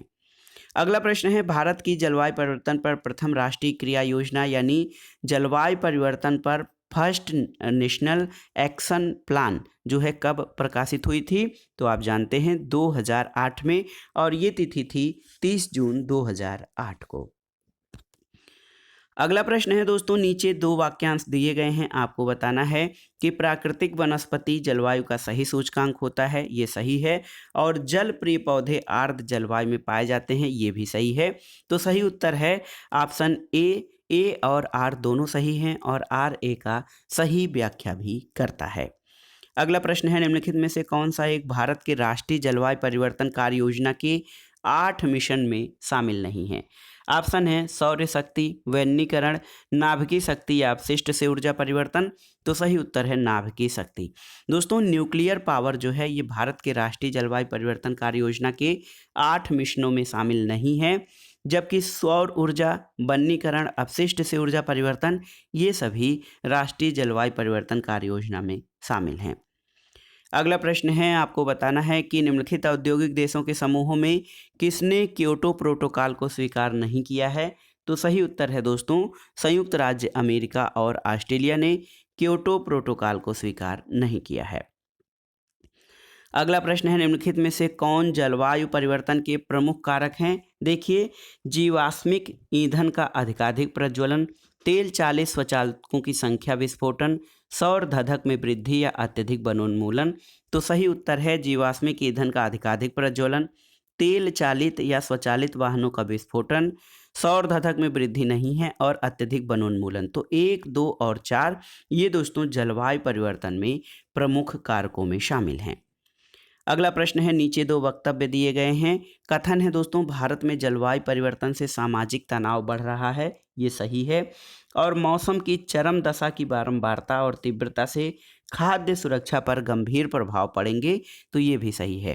दोस्तों, ए और आर दोनों सही हैं, और आर ए का सही कारण भी है। दोस्तों, भारत में जलवायु परिवर्तनों के कारण में बाढ़ और सूखा ये मुख्य कारकों में शामिल हैं। इनसे मौसम की चरम दशा की बारंबारता और खाद्य सुरक्षा पर इसका गंभीर प्रभाव होता है। अब आइए देखते हैं दोस्तों ओजोन क्षरण या ओजोन परत क्षरण और उसके नियंत्रण के लिए अंतर्राष्ट्रीय प्रयासों से संबंधित प्रश्नों को। प्रश्न है दोस्तों, निम्नलिखित में से कौन सा ऊपरी वायुमंडल में ओजोन की परत को नष्ट करने में योगदान देता है? ऑप्शन है आपके carbon dioxide, sulphur dioxide, carbon monoxide या क्लोरोफ्लोरोकार्बन। तो सही उत्तर है दोस्तों क्लोरोफ्लोरोकार्बन, जिसको हम शार्ट में CFC कहते हैं। ये क्लोरोफ्लोरोकार्बन दोस्तों ऊपरी वायुमंडल में ओजोन की परत को नष्ट करने में महत्वपूर्ण कारक है। अगला प्रश्न है, ऊपरी वायुमंडल की ओजोन परत का क्षरण निम्नलिखित में से किससे हो रहा है? तो सही उत्तर है क्लोरोफ्लोरोकार्बन। क्लोरोफ्लोरोकार्बन दोस्तों ये जो है प्रशीतकों या शीत गृहों में इनका प्रयोग किया जाता है, रेफ्रिजरेटर्स में, और ये ओजोन परत के संरक्षण के लिए सबसे महत्वपूर्ण कारणों में शामिल हैं। अगला प्रश्न देखते हैं, सूर्य के प्रकाश में पराबैंगनी विकिरण या अल्ट्रावायलेट रेज ये अभिक्रिया क्या पैदा करती है? आपको बताना है। ऑप्शन है carbon monoxide, sulphur dioxide, ozone या फ्लोराइड्स। तो दोस्तों सूर्य के प्रकाश से पराबैंगनी विकिरण जो होती है ये ओजोन गैस का निर्माण करती है, और आप जानते हैं ओजोन फिर बाद में पराबैंगनी विकिरण को पृथ्वी पर आने से रोकती भी है। अगला प्रश्न है, निम्नलिखित में से कौन सा भारत सरकार के क्लाइमेट एक्शन प्लान यानी जलवायु क्रिया योजना का हिस्सा नहीं है? तो सही उत्तर है न्यूक्लियर ऊर्जा। दोस्तों, परमाणु ऊर्जा या नाभिकीय शक्ति ये भारत सरकार के क्लाइमेट एक्शन प्लान के 8 जो मिशन हैं उनका हिस्सा नहीं है। इसमें वनारोपण, कूड़ा कचरा से ऊर्जा रूपांतरण, सौर ऊर्जा ये सभी शामिल हैं, लेकिन न्यूक्लियर ऊर्जा इसमें शामिल नहीं है। अगला प्रश्न है दोस्तों, समताप मंडल में ओजोन के स्तर को प्राकृतिक रूप से विनियमित किया जाता है। समताप मंडल में ओजोन के स्तर को प्राकृतिक रूप से किसके द्वारा विनियमित किया जाता है? देखिए, नाइट्रस ऑक्साइड के द्वारा, नाइट्रोजन डाइऑक्साइड के द्वारा, CFC द्वारा या जलवाष्प द्वारा। तो सही उत्तर है आपका ऑप्शन बी, नाइट्रोजन डाइऑक्साइड के द्वारा। अगला प्रश्न है दोस्तों, निम्नलिखित में से किसने तिब्बत पठार के ऊपर सन 2005 में ओजोन आभा मंडल या ओजोन हैलो का पता लगाया था? तो सही उत्तर है दोस्तों GW केंट मूर। देखिए GW केंटमूर ने तिब्बत पठार के ऊपर 2005 में ओजोन आभा मंडल का या ओजोन हैलो का पता लगाया था। अगला प्रश्न है दोस्तों, वायुमंडल में उपस्थित ओजोन द्वारा निम्नलिखित विकिरण अवशोषित किया जाता है, कौन सा? तो उत्तर है दोस्तों, वायुमंडल में जो हमारी ओजोन है उससे पराबैंगनी विकिरण या अल्ट्रावायलेट रेज को जो है इसको अवशोषण किया जाता है। और आप जानते हैं कि अल्ट्रावायलेट रेज ये दोस्तों उच्च ऊर्जा की किरणें होती हैं जो पृथ्वी पर अनेक जीवधारियों और पशु पक्षियों के लिए खतरनाक हो सकती हैं। और ओजोन परत सूर्य से आने वाली पराबैंगनी किरणों से हमारी रक्षा करता है। अगला प्रश्न है दोस्तों, देखिए ओजोन परत के क्षयीकरण का प्रमुख कारण निम्नलिखित में से कौन सा है? ऑप्शन है आपके पराबैंगनी किरणें, क्लोरोफ्लोरोकार्बन, कार्बन डाइऑक्साइड या उपयुक्त में से कोई नहीं। तो आप जानते हैं ओजोन परत के संरक्षण क्षरण में सबसे महत्वपूर्ण कारक क्लोरोफ्लोरोकार्बन्स हैं। अगला प्रश्न है दोस्तों, वैज्ञानिकों की निम्न टीमों में से किसने सर्वप्रथम अंटार्कटिका के ऊपर ओजोन छिद्र का पता लगाया था? वैज्ञानिकों की किन टीमों ने सर्वप्रथम अंटार्कटिका के ऊपर ओजोन छिद्र का पता लगाया था? तो ये है दोस्तों ब्रिटिश टीम। ब्रिटिश वैज्ञानिकों की टीम ने सबसे पहले अंटार्कटिका के ऊपर ओजोन छिद्र का पता लगाया था। अगला प्रश्न है, निम्न उत्पादों में किसके औद्योगिक उत्पादन में ओजोन क्षरण करने वाली गैस उत्सर्जित नहीं होती है? देखिए परफ्यूम, बॉडी स्प्रे, फोम के गद्दे और आधुनिक रेफ्रिजरेटर। तो सही उत्तर है आधुनिक रेफ्रिजरेटर। दोस्तों आधुनिक रेफ्रिजरेटर में अब सीएफसी या सीएफसी के उत्सर्जन वाली प्रक्रिया को समाप्त करके नई टेक्नोलॉजी ले आ दिया गया है, जबकि परफ्यूम, बॉडी स्प्रे और फोम के गद्दे ये ओजोन क्षरण करने वाली गैस उत्सर्जित करने में प्रमुख कारक हैं। अगला प्रश्न है, आपको बताना है कि निम्नलिखित में से कौन सा एक ओजोन परत की क्षीणता के लिए उत्तरदायी नहीं है? प्रशीतकों में प्रयुक्त जो होने वाला CFC-12, विलायक के रूप में प्रयुक्त मेथिल क्लोरोफार्म, अग्निशमन में प्रयुक्त हैलान और नाइट्रस ऑक्साइड। तो सही उत्तर है दोस्तों ओजोन परत की क्षीणता या क्षरण के लिए उत्तरदायी कौन सा नहीं है? ये है नाइट्रस ऑक्साइड। जबकि प्रशीतकों में प्रयुक्त होने वाला CFC-12, विलायक के रूप में प्रयुक्त मेथिल क्लोरोफार्म और अग्निशमन में प्रयुक्त हैलांस ये सभी ओजोन परत के क्षरण करने में उत्तरदायी हैं, जबकि नाइट्रोजन ऑक्साइड ओजोन परत के क्षरण के लिए उत्तरदायी नहीं है। अगला प्रश्न और इस पार्ट का जो आखिरी प्रश्न है हमारा, देखिए प्रश्न है दोस्तों कथन कारण से संबंधित। कथन है हमारा कि ओजोन जैविक जीवन के लिए परमावश्यक है। कारण है कि ओजोन परत पृथ्वी को उच्च ऊर्जा विकिरण से संरक्षित करती है। तो सही उत्तर हो जाएगा ऑप्शन ए और आर दोनों सही हैं दोस्तों, और आर ए की सही व्याख्या करता है, क्योंकि आप जानते हैं कि ओजोन परत जैविक जीवन के लिए बहुत ही आवश्यक है, क्योंकि ये परत पृथ्वी को उच्च ऊर्जा विकिरण से रक्षा करती है। तो दोस्तों ये था आज का वीडियो, विभिन्न परीक्षाओं के लिए उपयोगी पर्यावरण एवं पारिस्थितिकी यानी इन्वायरमेंट एवं इकोलॉजी से संबंधित महत्वपूर्ण प्रश्नों के अभ्यास सेट का तीसरा भाग, जिसने हमने परीक्षाओं की दृष्टि से महत्वपूर्ण प्रश्नों को सॉल्व किया। दोस्तों वीडियो आपको कैसा लगा हमें कमेंट बॉक्स में ज़रूर बताइएगा। वीडियो को लाइक करें, शेयर करें और इस चैनल मार्गदर्शन फॉर सिविल सर्विसेज को सब्सक्राइब करें। वीडियो देखने के लिए धन्यवाद दोस्तों, नमस्कार।